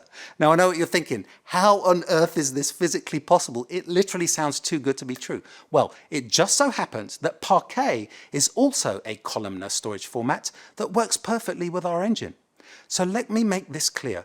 Power BI is moving to Delta Lake and Parquet as its native storage format. This changes everything. Let's run a Direct Lake demo. I'll start off in my Fabric Lakehouse or warehouse. Here you can see the Parquet files in the lake. I simply click on the New Dataset button, select the tables I'm interested in, and I immediately land in the recently announced Power BI Dataset web modeling experience. I didn't even have to leave the browser. I can create relationships and measures, and here's the kicker. I can click on the New Report button and create a beautiful Power BI report directly from the lake. Notice I didn't have to perform a refresh. There's almost 4 billion rows of data in this table and I get instant response times. So to summarize, we've unlocked massive data with blazing fast performance, and we didn't have to copy a single row of data. We didn't have to manage ETL jobs into the data warehouse. We didn't have to manage data loads into the Power BI dataset. Users can create beautiful Power BI reports in seconds without any data duplication. Now let's switch gears and talk about developer experiences in Power BI. Developer mode enables source control and CI/CD integration for Power BI desktop authored datasets and reports. We're providing native integration with Git from the Power BI service that can be optionally integrated with Power BI deployment pipelines. And as you'll see in the demo, instead of saving to a PBIX file, you simply save to a Power BI project, which places the artifact metadata on the file system so you can check into source control. So without further ado, let's invite Rui to join us from Portugal for an amazing demo. Rui, over to you. Hi, my name is Rui, and I'm a product manager on the Power BI team, focusing on developer experiences. And I'm really excited to show you the new developer experiences we have for Power BI. Let me show you.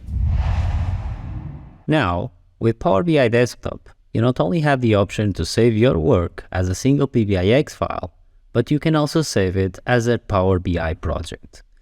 A new save option that will make Desktop save your developments into a folder, finally unblocking source control and collaboration using Power BI Desktop. Let me show you. From an open Power BI report, you can now go to File, Save As, and select the Power BI project Save As type. And Desktop from now on will save all your developments into a folder. This is a folder with a Power BI project in it. It contains one folder for the dataset and one folder for the report. So if I go back to Desktop and I create a new measure, Desktop will save the new measure in the model definition within the dataset folder. And I can use Tabular Editor, the open source community tool, to open the model definition file and view the measure created on Desktop. Now let's do the opposite. Let's create something in Tabular Editor and see it reflected in Desktop. Let's duplicate the product table and save. If I go back to Desktop, I don't see that new table. because desktop it's not aware from outside changes. So I need to close desktop and reopen the Power BI project file. And I'll be able to see the new table created in Tabular Editor. But notice something interesting. If I go to the data view, all my tables have data. But if I click on that new table doesn't have data. Why? Because Tabular Editor didn't refresh any data, just created a new table definition. But notice also something. So Power BI Desktop, because it's working in a Power BI project, detected that I have some tables that have incomplete or no data, and is asking me to refresh now. And if I click refresh, it's also smart enough to only refresh that single new table that I created from Tabular Editor. And now that Power BI Desktop can work on a folder, I can initialize a Git repo and enable version control and collaboration with other developers. And I can do that using Visual Studio Code.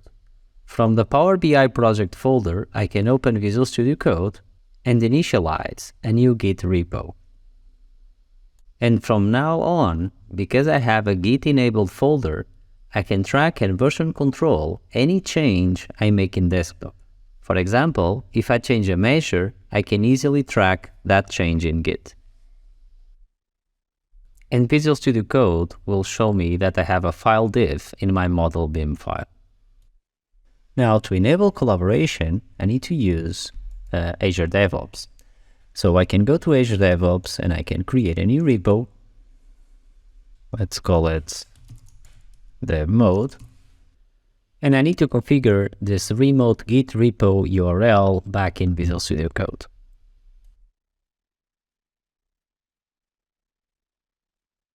And publish my branch.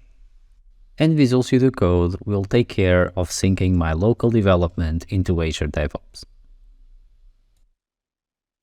And now I can enable collaboration and have multiple developers working on the same Power BI project using Power BI Desktop. They only need to be connected to the same Azure DevOps repo. But we didn't stop here. We will also enable you to sync a Git repo to a workspace in the service. And for that, you need to go to the workspace settings where you will find an option called Git integration that will allow you to connect the workspace to an Azure DevOps Git repo. So let's select the Azure DevOps organization and the projects, the repo and branch we were working, and click on Connect and Sync. And just like that, we just enabled a two-way synchronization between the workspace and a Git repo in Azure DevOps. It will start by synchronizing the content from Git into the workspace, creating a report and a dataset artifact. I must refresh the dataset because in Git there is no data, only metadata and code, and I can also make changes in the workspace and synchronize those changes into Git. Let's make a small edit in the sales report and change the background color of this card into red and save. And also, let's create a new report and create a very simple report and save it to the workspace. And I want you to notice two things. The first one is this indication in the toolbar in the source control, where I can click and I can see changes that are from the workspace into Git. And I can see that I have a modification in the sales report and I have a new report called Report from Service. I can click on both changes. I can undo the changes if I want, but I'm not going to do that. I will commit and I will provide a message. And let's hit commit. And the service is going to synchronize both changes into Git. And you can also notice in the status bar, I can see that my workspace is connected to the main branch. I can see the last time it synced. And I also have a link that will take me to the commit. So where I can click, and this will take me into Azure DevOps, and it will tell me exactly what have changed. Now, let's go back to my local machine. If I go back to my local folder, I can only see the sales dataset and the sales report. I don't have the report that was created in the service because this is still in Git. But I can open Visual Studio Code and I can do a Git pull. And Visual Studio Code will sync the content from Git into my local machine. And if I go back to the folder, I can see that I have my new report created from the service. And of course, I can open this back in desktop. And now we'll be able to see the change that I did in the service, the switch of the background color.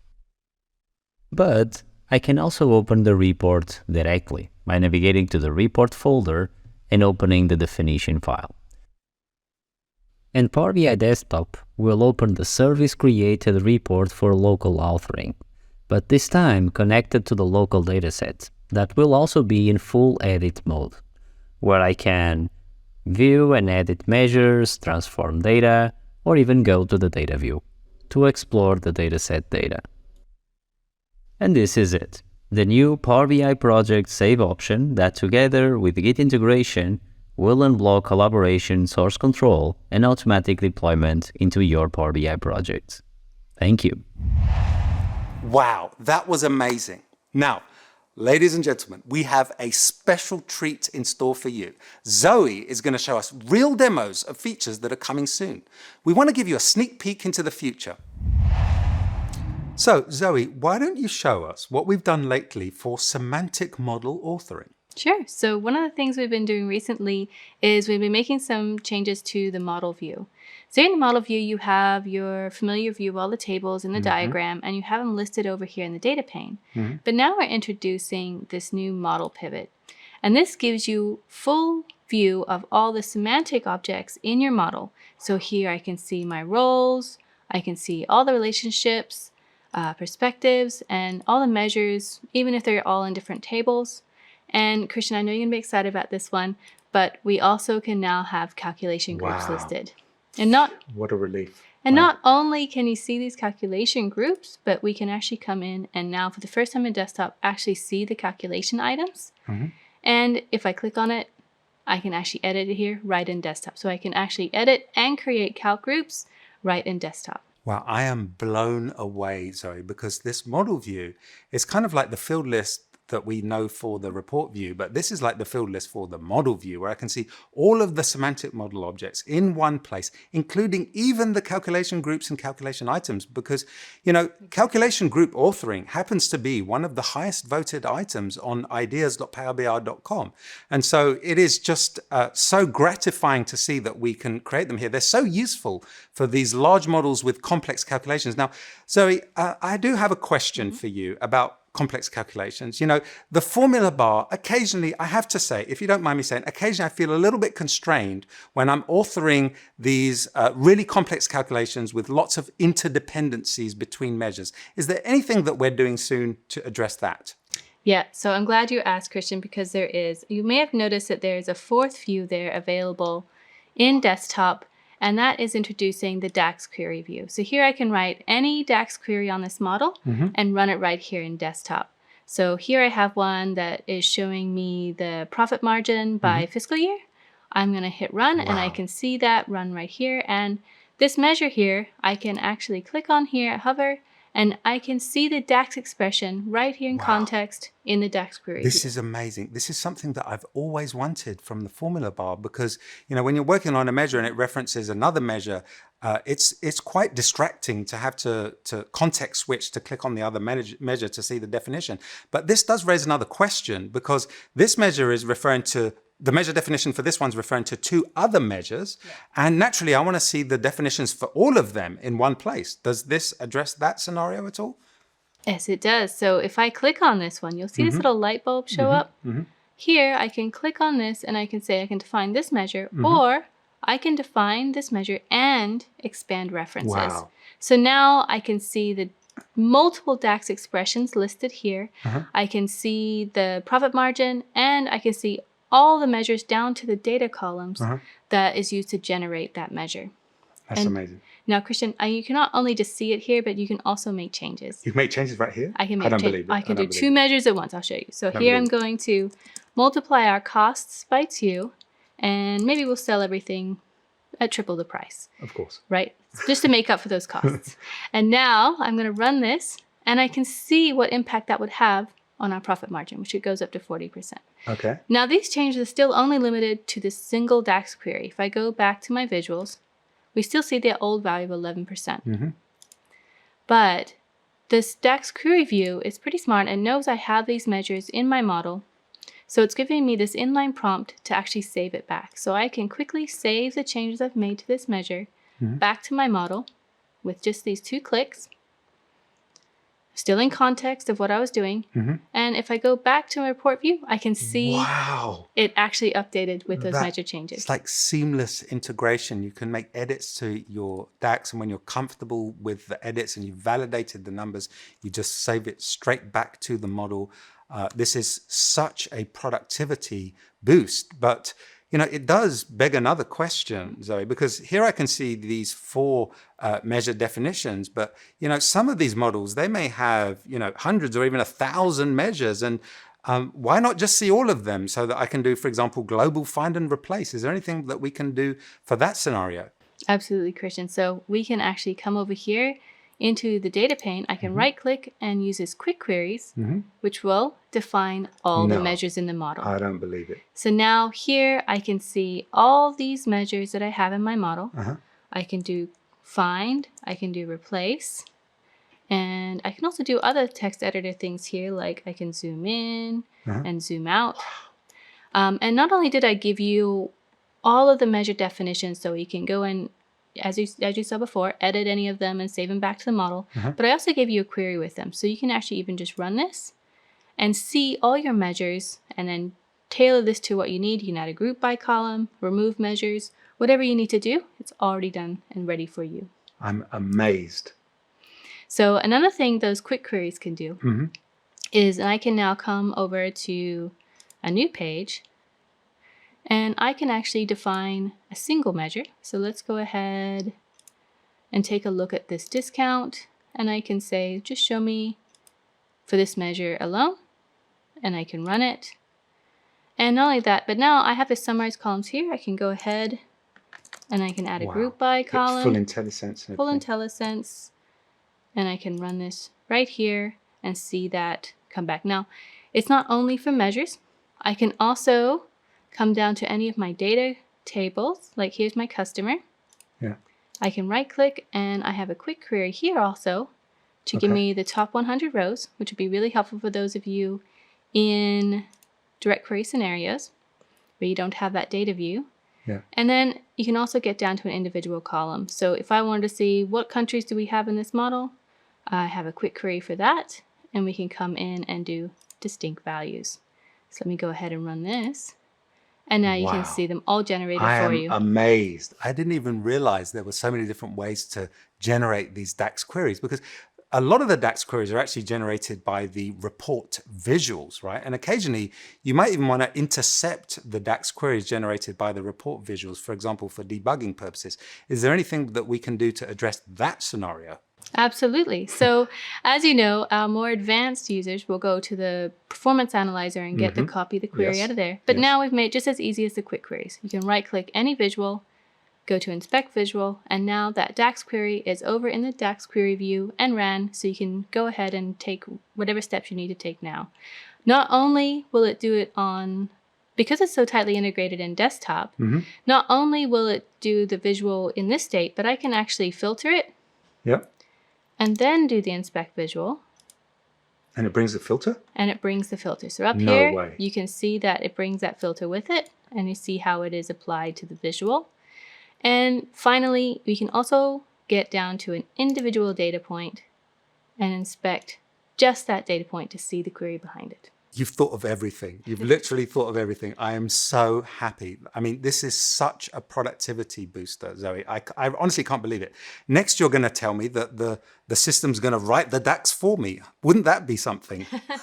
Well, it's funny you should say that, Christian, because I actually didn't write that first query either. I had Copilot and Power BI. No, I don't believe it. Do you want me to show you? Yes. All right, so here we can say, show me profit margin % by fiscal year. Oops. And It will generate the query for me. My goodness, this is amazing. This will change everything. So not only that, but it's conversational. So as soon as I've written that one, it's going to actually suggest another prompt and another query. Because I already did it by year, maybe it thinks, well, maybe I want to see it by quarter next. And it will do that for me. It's conversational. It's kind of eager to have a conversation with you. And it's taken your instructions that were specified in English and it translated them effectively to DAX. Amazing, amazing, absolutely amazing. You know, I know some individuals who you would have thought DAX is their native language, actually. And then others like us, we're comfortable providing instructions in English and having the system generate the DAX for us. But some other individuals, they may not have English as their first language. What do they have to do? Do they need to use some kind of an online translator to use this tool? No, they can actually just speak to it in whatever language they're comfortable with. Okay, so here I have a prompt in German. And as you can see, it took that prompt no problem and wrote a query based off of what I had in German here.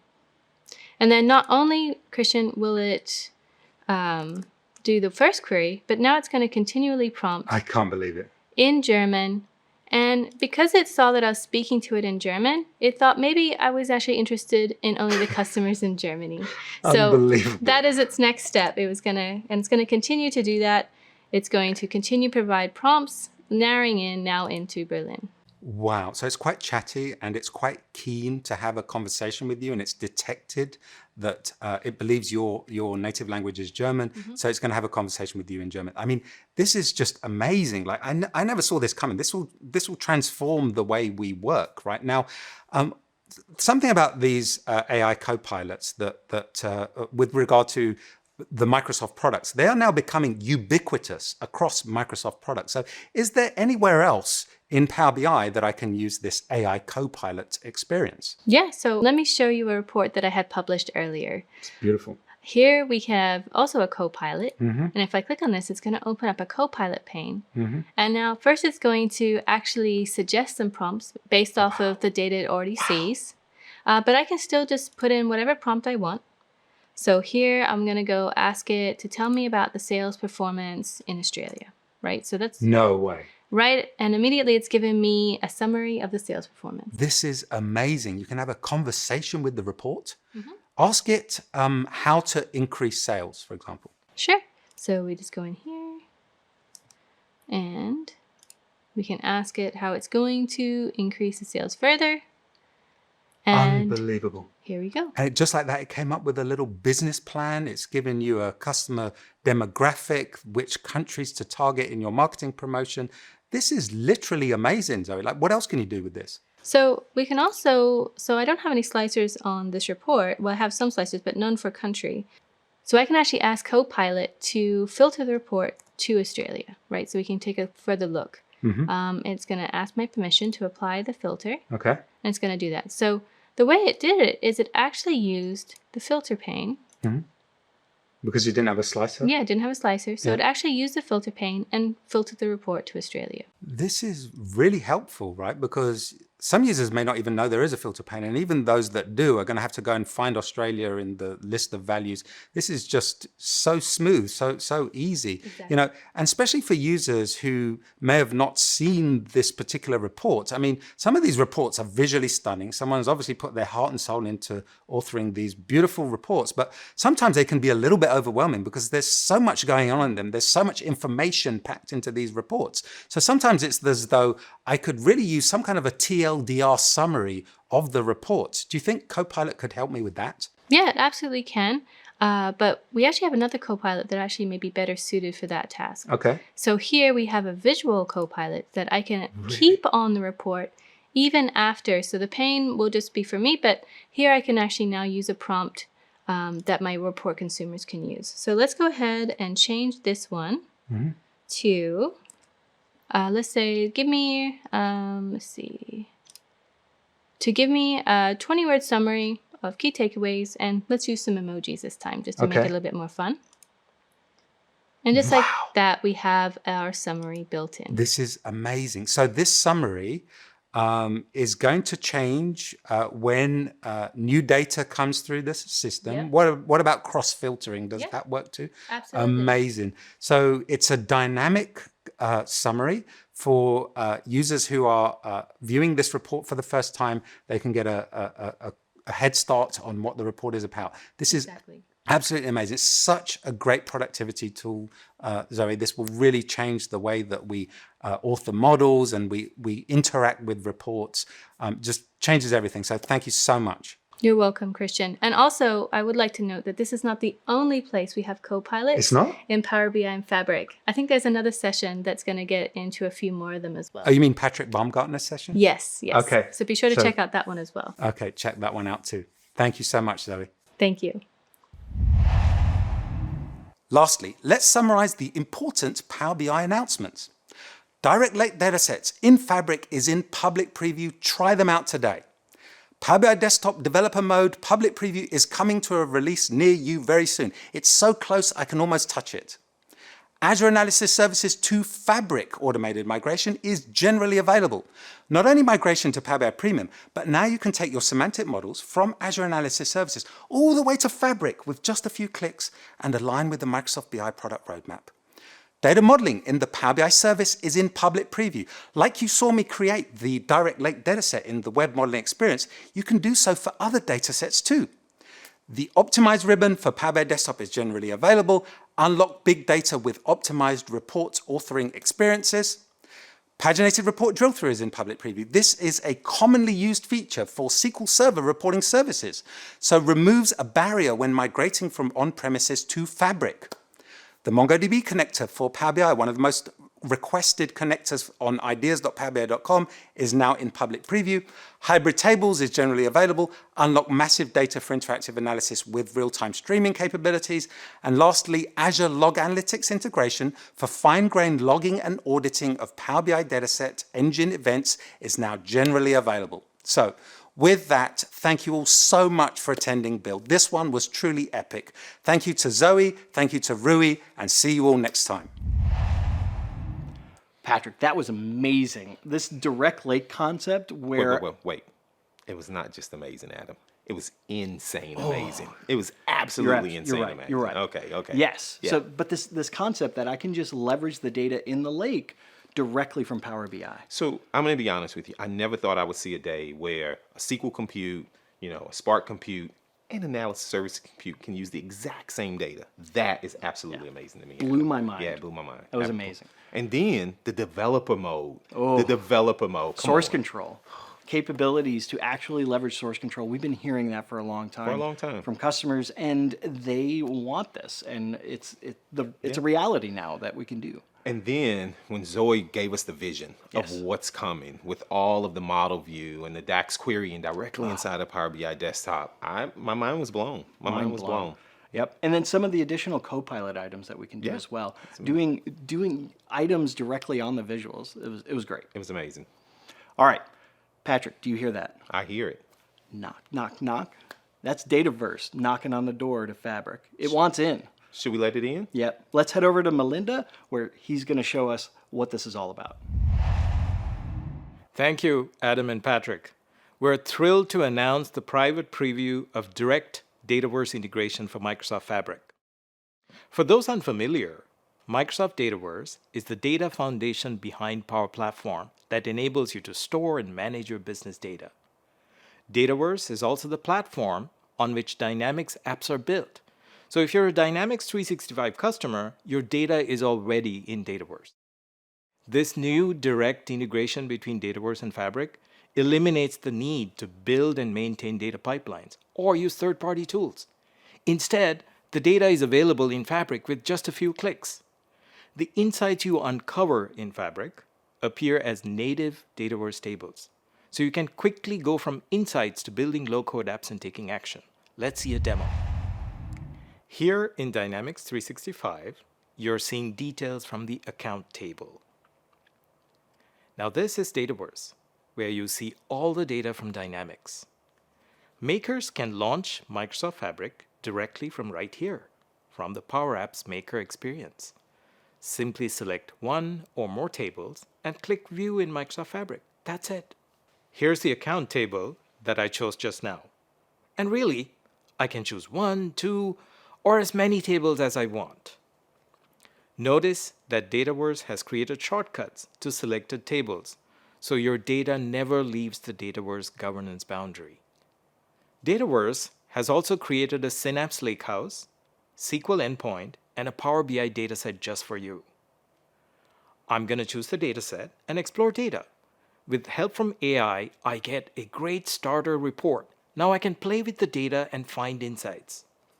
Instead of days, it now takes minutes to create great Dynamics reports. As data gets updated in Dynamics 365, changes are reflected in Power BI reports automatically. Data engineers can work with auto-generated Synapse Lakehouse and the SQL endpoint. If you're familiar with SQL, launch the SQL endpoint and work on the data right here.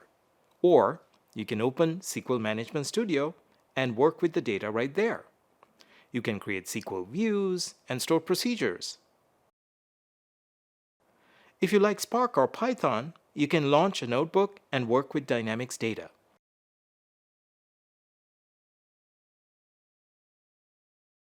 Now here's the view we created earlier. We can see the view in SQL endpoint. I've added the SQL endpoint into Dataverse, and the view is available to me in Dataverse as an external table. Now, I can build low-code apps with data from Microsoft Fabric. If you are one of the millions of makers and Dynamics users out there, you're likely very excited to try out this integration. These features are currently in private preview, with public preview a few weeks away. But why wait? You can register now and get early access. Thank you. Back to you, Patrick and Adam. All right, Patrick. This was amazing with Dataverse because Dataverse has been there. That's the foundation of Dynamics. That's right. And being able to leverage that easily inside of Microsoft Fabric is a great addition. Yeah. Right? So we can, any of the tables that are there, we can just easily pull those in and reference them. Again, one lake just showing us the power of what that brings to the table.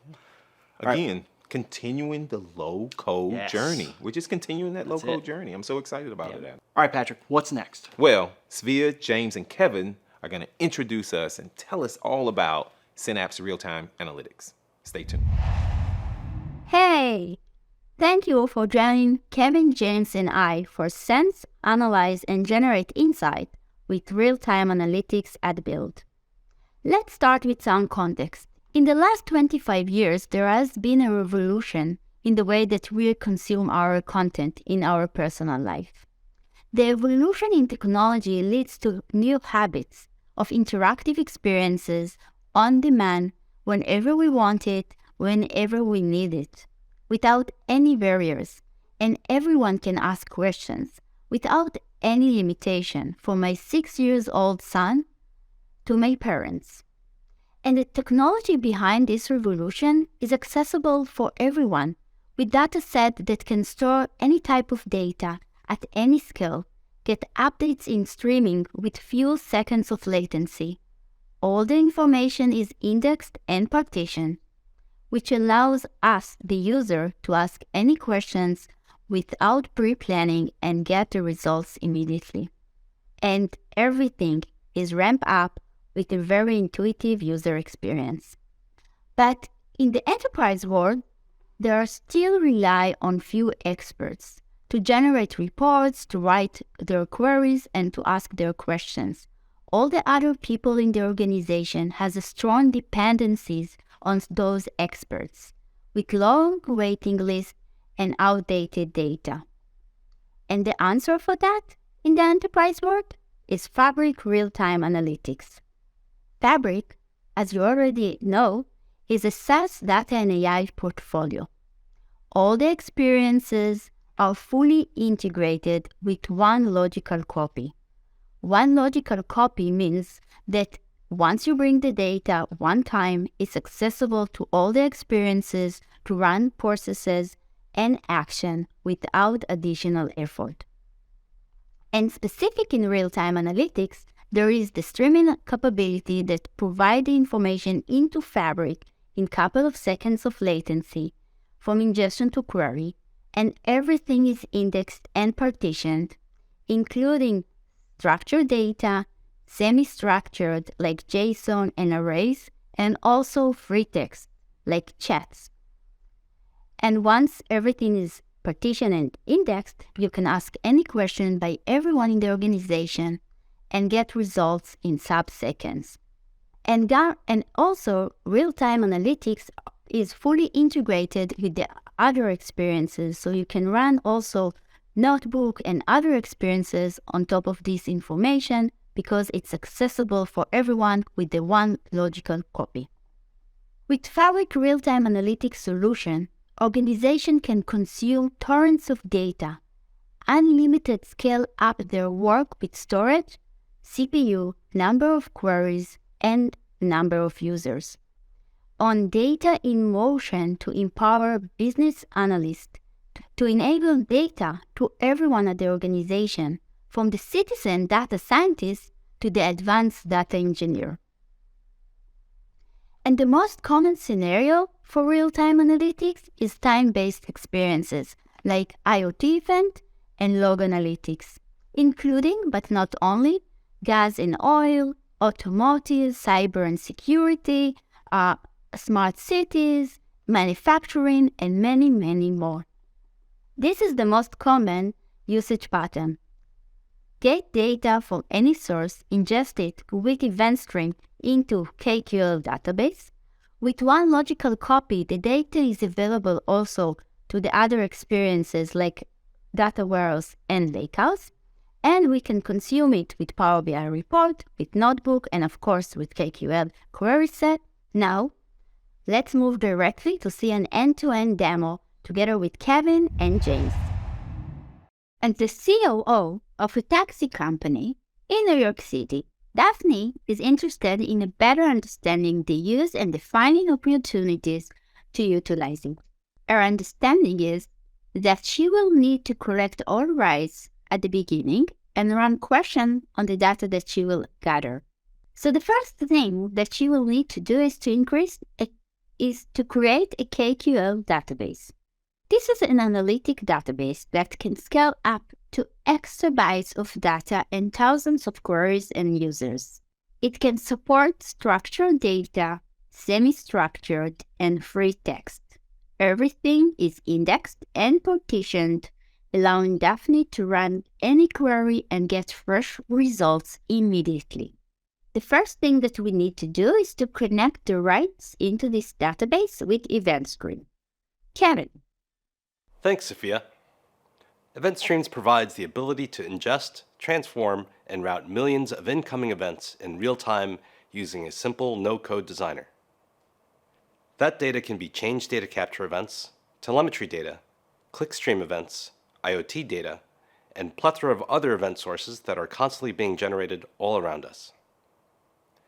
Let's create a new event stream. We'll call it Taxi Event Stream. After the event stream is created, you are taken to the no-code canvas. You would first start by adding an event stream source. Here you can see you have a number of source options. A custom app source creates an endpoint that allows clients using the Kafka API, for example, to send events directly to this event stream.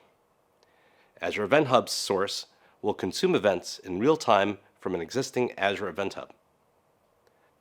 Sample Data Source allows you to choose from various samples datasets that allows you to quickly leverage and test your event stream.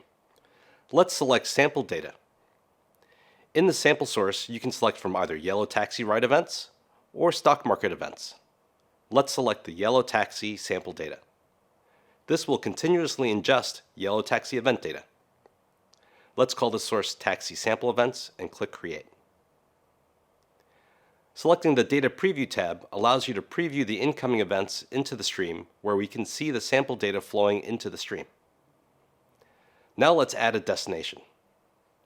A custom app destination provides an endpoint where a Kafka client, for example, can consume the events from this event stream. You can also route the events into a lakehouse table, or you can route the events to a KQL database. Let's take a look at the lakehouse destination.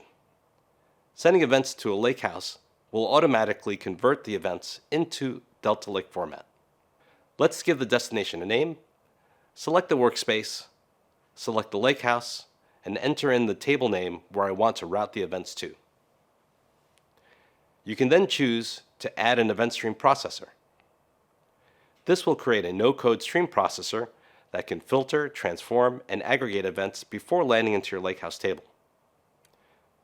This transformation and filtering can eliminate the need to store extra copies of your data in bronze format if you're used to thinking in medallion architectures and data warehousing.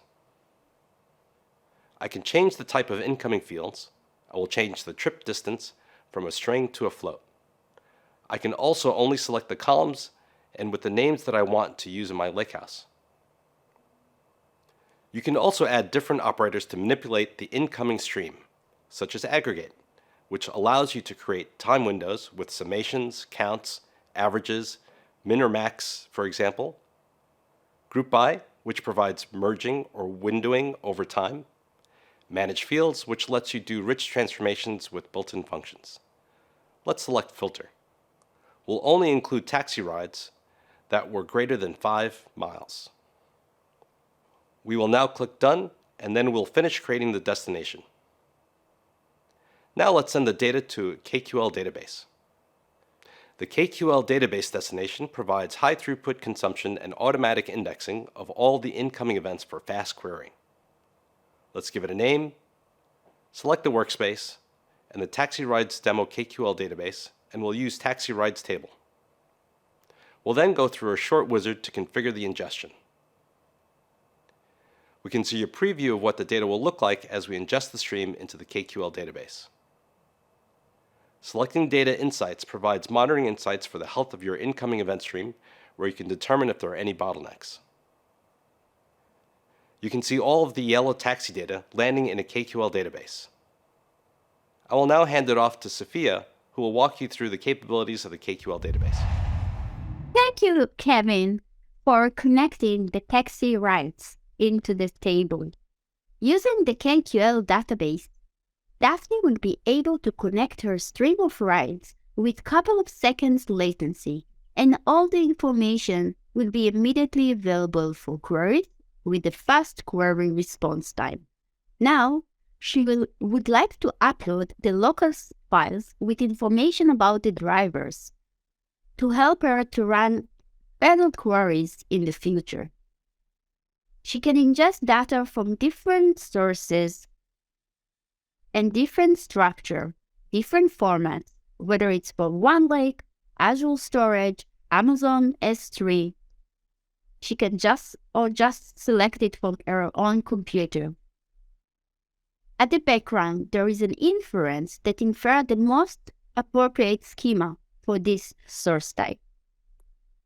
She can keep it as it is, or she can make adjustment with the database or the table structure. She can define whether she would like to use dynamic columns from JSON with properties that will allow her later to easily change the schema of the table without changing the table structure, meaning that she can put different formats, different structure into one table without updated structure. Or she can just change the nested level and get it as a structured data. Now we are creating the table, ingesting the data, and we have new table with new information. This is the database editor, one location to manage and control KQL databases. Everything is available with simple user experience and fast response time. I can get into the list of tables to a specific tables to see the size, the schema. I can manage the database. I can manage the table. And I can start and run queries on top of it. I can select to run one of the pre-generated queries that are the most useful syntax. I can write my own queries and utilize and leverage the capabilities of this IntelliSense, and to see how the vendors are distributed. And I can also add visualization to make it even simpler for me. And equivalent, in addition, I can run those queries in SQL if I prefer to do it like that. and both of them are supported, the KQL side by side to the SQL. And I can save it as a KQL query set. The KQL query set is the one place to run analytics. I can run complicated analytics or simples. I can share it with my colleagues, with my team members. I can save it to myself for future work. And coming soon, we will add also visualization and Copilot, HV. She has it in one of the lakehouses. So she can just create a shortcut into this database and easily join between the different tables into one unified analysis. I can go here, create a shortcut, select the relevant source to get the information,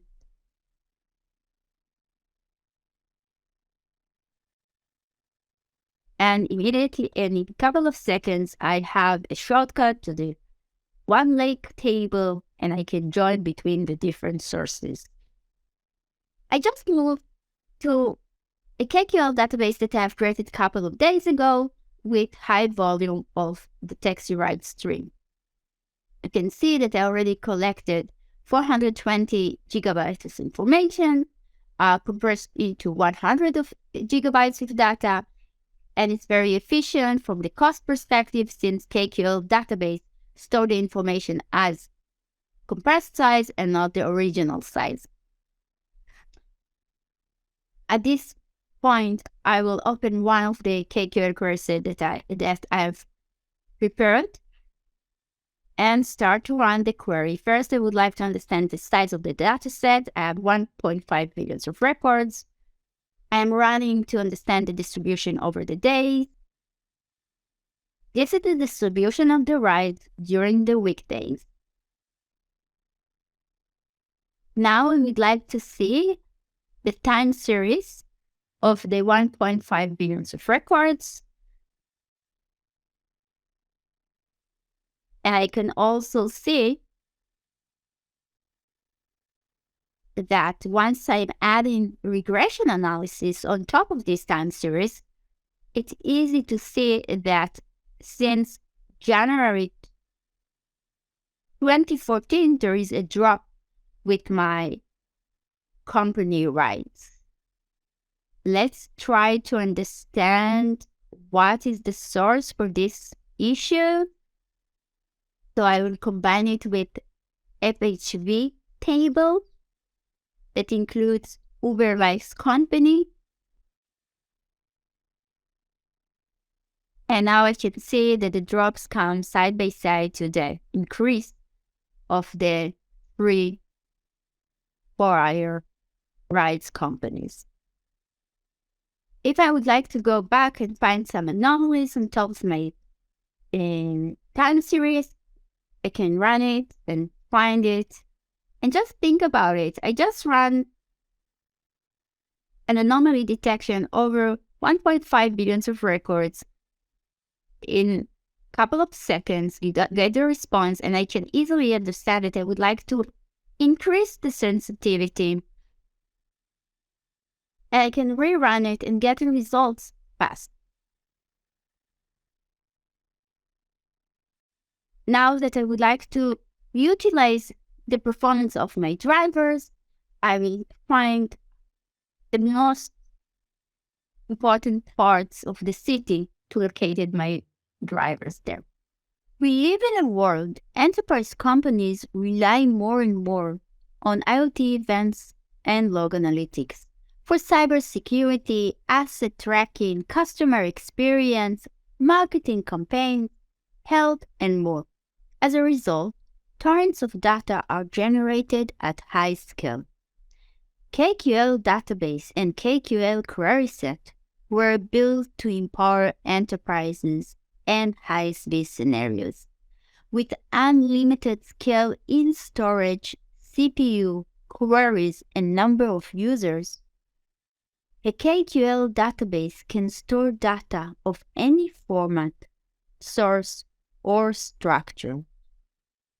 The data is indexed and partitioned so Daphne and anyone like Daphne can run queries without pre-planning, and the data is available in seconds, and the result can retrieve in sub-seconds or seconds, which contributes to the high freshness, low latency, and high query performance. The data is also available in one lake and data warehouse with one logical copy. If you need one or more of those capabilities, and if you have one of those scenarios, KQL database and KQL query set is the right choice for your enterprise. Now we will move to James to learn how can we make those insights into action. Thanks, Sphere. So far, Kevin has shown how event streams can capture, transform, and route event stream data. And Sphere has shown how we can create real-time insights from that data using KQL databases. Now, I'd like to talk about driving actions from your data. After all, your real-time data is only valuable if you can act on it. This means that once you've generated insights from your data, you need to convert those insights into jobs to be done. And if you're like many organizations, you're achieving this today through manual monitoring of dashboards. Now, continually monitoring a bunch of charts throughout the day can be time-consuming, so perhaps you've considered coding up an automated monitoring solution. But coding can be relatively slow and expensive, and the cost involved is often just not worth it. That's why, with Fabric Real-Time Analytics, we've envisaged a brand new solution for driving actions from data. A solution that empowers the business analyst to detect actionable patterns in data and automatically convert those patterns into actions without the need for writing code. We call our solution Data Activator. Here's how it works. Data Activator connects to any data source within Fabric. It can bring in real-time streaming data from event hubs and run queries on your KQL databases. It's not limited to real-time data though. You can connect to slower-moving data in warehouses and Power BI datasets too. Then, Data Activator gives the business analyst a no-code tool for defining triggers on that data. The business analyst tells Data Activator which patterns to detect. Then, when Data Activator detects those patterns, it triggers an action. Now, that action can be as simple as sending an email or a Teams message to the relevant person in your organization, or it could be triggering a Power Automate flow or driving an action in one of your line of business apps. Regardless of the data source, and regardless of the action system, Data Activator gives the business analyst a dedicated place to define their triggers and a consistent, no-code experience across all of these different data sources and systems. So, without further ado, let me show you Data Activator in action. Okay, so I've opened up Data Activator. You might remember that Sphere concluded her demo with a KQL query and a chart that showed the number of taxi passengers waiting for a ride per neighborhood. I've connected Data Activator to that KQL query, and Data Activator is now bringing in those query results in real time. So what I get is an event stream generated from that KQL query that gives me a continual feed of the number of passengers currently waiting for a ride in each New York neighborhood. Let's suppose that a taxi administrator wants to get an alert if there are too many passengers waiting for a ride in any neighborhood. That way, the administrator can direct idle drivers to head towards that neighborhood. Let's have a look at how the administrator can do that. Now, the first step is to create a Data Activator object. We want to track the number of waiting passengers per neighborhood. So to do that, I want to create a neighborhood object keyed off the neighborhood name. So I do that, and I flip across to design mode where I can see my new neighborhood object. The next step is to add a property to that neighborhood object, which is the number of waiting passengers for that neighborhood. I'll give it a name, waiting passenger count. And now the next step is to associate a value with that property. What I want to do is to associate it with the number of waiting passengers column in my event stream. So I picked the number of waiting passengers column. And straight away, Data Activator gives me a chart showing the number of passengers waiting for a taxi over time per New York neighborhood. Now, what I want to do is to create an alert if the number of passengers crosses above a threshold. I'm going to pick 10 as my threshold. And finally, what I want to do is to tell Data Activator to send an email if that threshold gets crossed for any neighborhood. Let's give that email a meaningful subject, and a headline.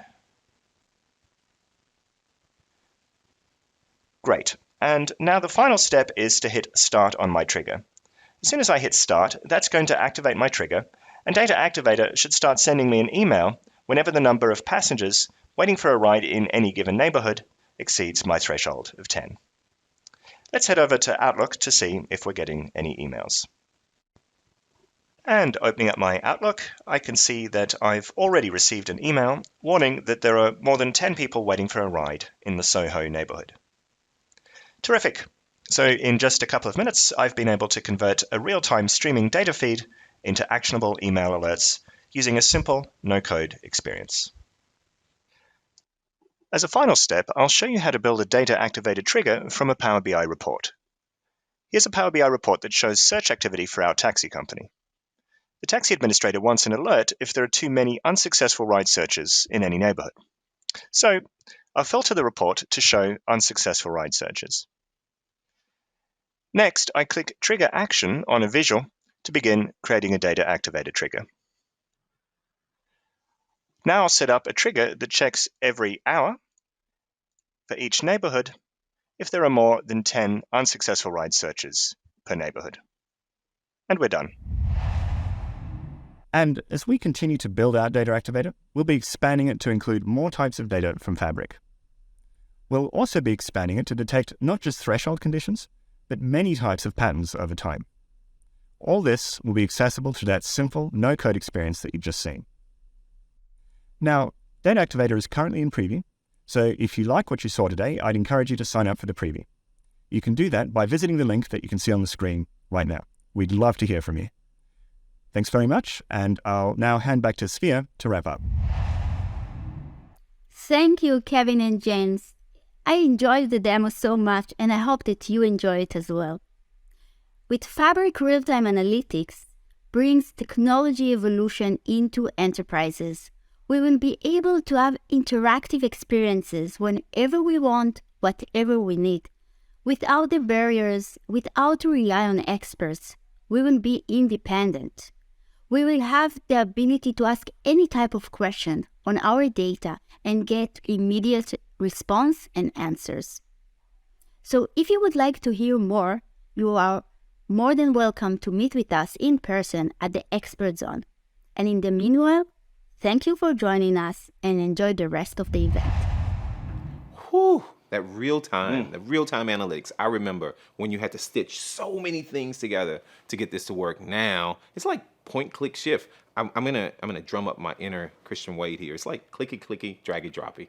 It was amazing, Adam. Over real-time data. Over real-time data. That's the key. And it's just integrated with all the pieces, even our favorite tool, Power BI. It was amazing, Adam. That's amazing. All right, next up, Sweth is going to take us home and look at Microsoft Fabric and some call to actions with a great customer story as well.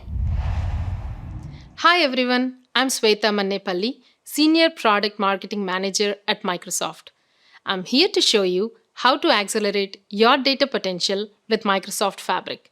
Now, at Microsoft, we not only create products that revolutionize the industry, but we also take time to listen to our customers' feedback time and time again to ensure we shape our products to address your top concerns and ultimately empower you to succeed. And I'm so excited to show you how Microsoft Fabric delivers on this promise in new and innovative ways. Let's start with the challenges faced by data leaders across organizations today. In the past year, we have heard from chief data officers, enterprise data architects, and other data leaders about their top-of-mind issues. Companies are dealing with siloed systems, creating data pockets, what some call the dreaded data sprawl, with inconsistent data sets and ungoverned data sharing. They're also struggling, like many of us, with how to do more with less, delivering analytics with smaller teams and limited skill sets. There is always a data delivery gap between business teams and IT orgs supporting them. And even with these limited teams and skill sets, IT is continually tasked with onboarding more and more technical tools and platforms requiring even more advanced skills. With these ever-evolving technologies, it's harder than ever to keep up with the demands of the business.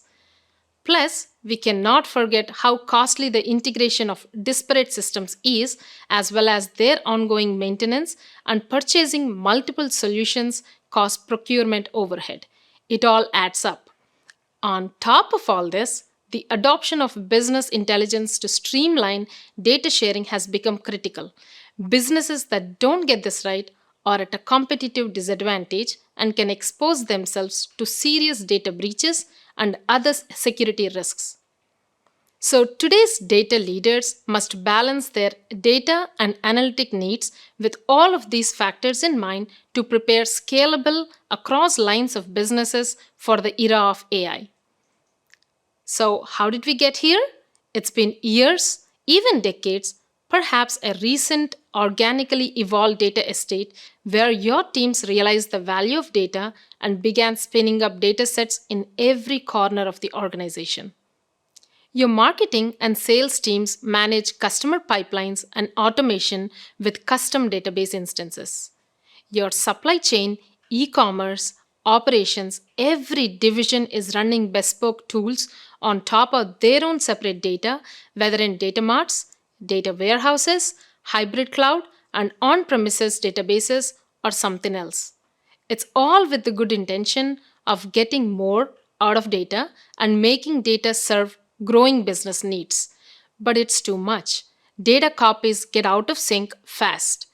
Reports from one part of the organization that should line up with data from another are showing major inconsistencies. Data can't be combined for further analysis because different teams use different data formats and tools don't integrate well or at all. And your lead data steward is sending you daily emails identifying one data risk after another. It's enough to keep any data leader up at night. How does Microsoft Fabric address all these pain points while also preparing your data for the new era of AI? First, Microsoft Fabric unifies all that siloed data into an intelligent data foundation for all analytics workloads. And your teams can use existing skill sets with the built-in familiarity of Data Factory, the next generation of Synapse, and Power BI. Microsoft Fabric also eliminates the dreaded integration tax. No more costly overhead with a multitude of vendors and tools that barely work together. You get a unified, lake-first software as a service or SaaS environment with a single pricing structure, making Fabric an easy-to-manage modern analytics solution. In Microsoft Fabric, your analytics workloads work seamlessly with OneLake, an enterprise-grade data foundation, minimizing data management and delays by eliminating data movement and duplication. Think of OneLake as OneDrive for all your data. And with persistent governance, your collaboration headaches are over. Your data stewards can finally manage the layers of access needed for your business. Microsoft Fabric reduces the pain of integration and facilitates better collaboration with a solution that makes it easy to connect and use the different analytics tools your team need. So to review, with Microsoft Fabric, you gain competitive edge with a lake-first SaaS solution to handle all your data needs with no data movement. Microsoft Fabric is open at every layer with no proprietary lock-ins. It comes with built-in enterprise security and governance to empower your teams to responsibly share and collaborate with data. Microsoft Fabric empowers business users with deeply integrated Microsoft Office and Teams experiences. Microsoft Fabric also delivers AI copilots to accelerate analytics productivity, help you discover insights faster, and better prepare your data for your custom AI-enhanced solutions. Now, without further ado, here is a sneak peek. It's time to empower people to activate the potential of data, to bridge the gap between data and intelligence.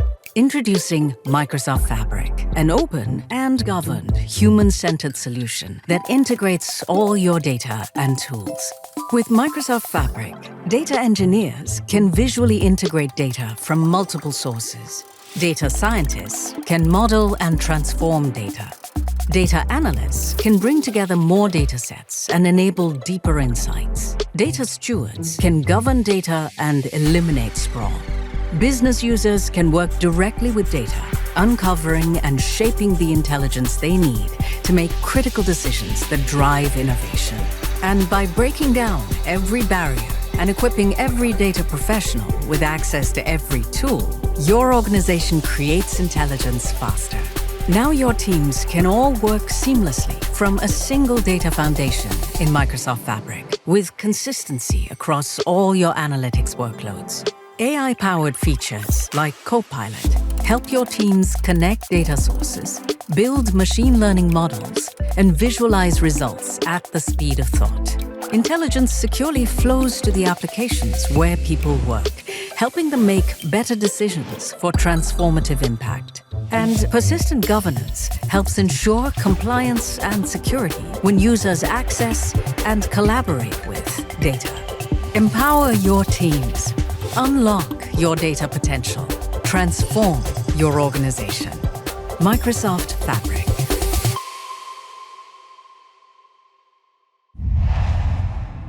With that, we have come full circle on why every organization needs a unified data foundation and how Microsoft Fabric can help you achieve your data goals. In addition to showcasing this unified solution, we also want to help you envision how Microsoft Fabric will support your organization through every phase of the data lifecycle journey. To that end, we have identified 4 fundamental steps. First, you will want to unify your data estate. Next, you will build analytic models based on your business needs. Third, you'll employ data governance to responsibly democratize analytics across your organization. Finally, you'll scale transformative analytics and AI-powered applications to drive innovation and competitive edge for your company. Now let's dive deep into each of these areas, starting with unifying your data estate. We all know that deriving value from data is top of mind for any organization. With Microsoft Fabric, you will unlock more potential from your data sources and improve analytics efficiency by moving away from proprietary to open standards. The stats show that 55% of companies have manual approach to discovering data within their own enterprise, while 81% of the organizations have increased their data and analytics investments over the past 2 years. The core principles here are simple. To drive a unified data estate for analytics, you need comprehensive and accurate data integration with reliable data preparation. Start streamlining data integration with a lake-first approach and improve data quality and consistency with no redundancies. By doing this, you will increase flexibility and scalability to meet changing business needs instead of going back to the drawing board whenever a new requirement comes up. For data preparation, you will simplify the process to reduce time and errors, empowering you to drive more meaningful insights and decision-making with intelligent transformations. Now that we have seen the power of unifying data, let's move on to our second pillar, build fit-for-purpose analytics models.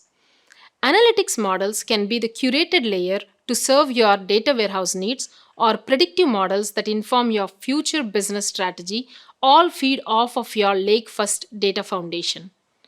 Build your fit-for-purpose analytics models, establish a single source of truth by building your models on the unified data foundation. This will reduce the overhead and risk of unnecessarily moving data, helping achieve cost and performance efficiencies. Start the paradigm shift by incrementally modernizing towards a lake-first pattern that serves as your foundation to build your data estate. By doing this, you will eliminate data silos to enable quicker access to insights by data professionals. This will enable you to optimize data estate for complex queries and analysis with semantic data science models. This will create opportunities to leverage trend analysis with historical data using modern cognitive service integration. So far, we have covered two pillars. One focused on a unified data foundation with one lake, and the second covering sophisticated data models. Now let's explore the third pillar, which is responsibly democratizing data and analytics with best in category governance and security. Data governance is the glue that bridges the discovery of data to the derived business value data represents. Without data governance, you cannot responsibly share data with the teams that need it. If you do not responsibly democratize data, you cannot accelerate data value creation. Microsoft Fabric unlocks this critical capability so you can operate with confidence when sharing data and insights. Data governance is a foundational pillar that fosters a data culture by enabling access to the right data for the right users. When you automate data governance across the enterprise, you can easily comply with regulations like General Data Protection Regulation, which is GDPR, HIPAA, and more. You will start gaining insights into sensitive data and analytics across your data estate. Responsible data democratization makes data easily discoverable, and with right access control, you will enable right users to consume the right levels of information. It will enable you to provide near real-time responses with business changes. Align teams with a single unified source of truth, enable secure, democratized insights across your organization, leverage a powerful solution with flexibility in cost and usage by enabling better decision making for transformative impact. Integrate your services with an open, secure, and governed foundation. With all the goodness you have seen so far in terms of how Microsoft Fabric can support your ambitions to unify, scale, and manage your data estate in the era of AI, time is now. In summary, by leveraging Microsoft Fabric, your teams will be better aligned by no longer needing to piece together various data, analytics, and business intelligence solutions. Establishing a center of enablement for every user will help you democratize your insights and achieve faster time to value. Plus, you won't have to worry about sacrificing the integrity of your data estate because Microsoft Fabric comes equipped with built-in security, governance, and compliance capabilities, giving you peace of mind as you grow and scale. Throughout this journey to public preview, we have collaborated closely with customers and partners, taking into account feedback and learnings. We have the pleasure of having a few of them share their excitement with all of us today. We've been using these Microsoft platforms for several years now. Now with Microsoft Fabric, being able to utilize all of those various services within a single user interface that's very intuitive, it's very clean, it's got the familiarity of Power BI in it as well, which is easy for us to adopt. So Microsoft Fabric provides some opportunities for us to improve our governance processes. Microsoft Fabric elevates our process by reducing the time to delivery, by removing overhead, by using multiple disparate services. By consolidating the necessary data provisioning, transformation, modeling, analysis services into one UI, Microsoft Fabric meaningfully impacts Ferguson's data storage, engineering, and analytics groups, since all of these workflows can now be done in the same UI for faster delivery of insights. Our customers' priorities are heavily interrelated with data, and a lot of those organizations are really struggling with managing their data effectively. Fabric has the benefit of reducing data integration tax and unifying hybrid and multi-cloud data estates. And we're very excited to work with Microsoft on combining these capabilities with our KPMG One data platform to help our customers accelerate their data potential.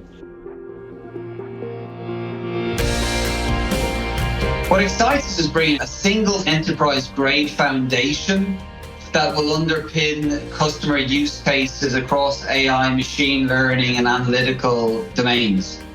Microsoft Fabric will help Avanade elevate customer conversations to a more strategic level.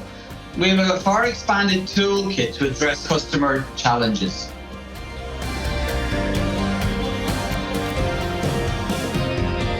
It's Informatica is excited to be the design partner of Microsoft Fabric, working extremely closely with the Microsoft team. Informatica's Intelligent Data Management Clouds integrated with Microsoft Fabric experience will address critical customer challenges across enterprise data management, data quality, data integration, data governance, data catalog, and data privacy, real-time, ELT, change data capture, replication, into the open and governed OneLake, into the Delta Parquet format is game-changing. We at PwC lead a lot of programs involving redefining business processes for our customers, supporting some very critical mergers and divestitures as well. And these programs run under a very tight timeline. With OneLake, the implementation becomes very simple by avoiding multiple data hops. We enable a data platform built much quicker and deliver insights to business much faster as well.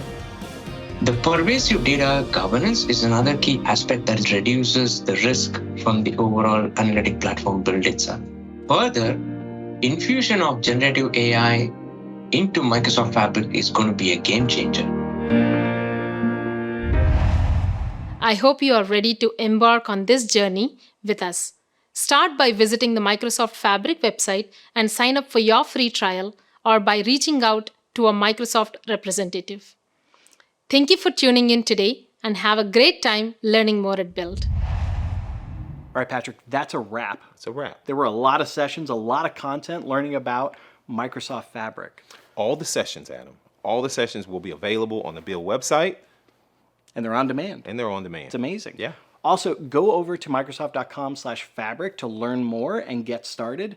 Speaking of which, Patrick, we got to go. We got to start building out some lake houses. I cannot wait to get my hands on this preview. All right.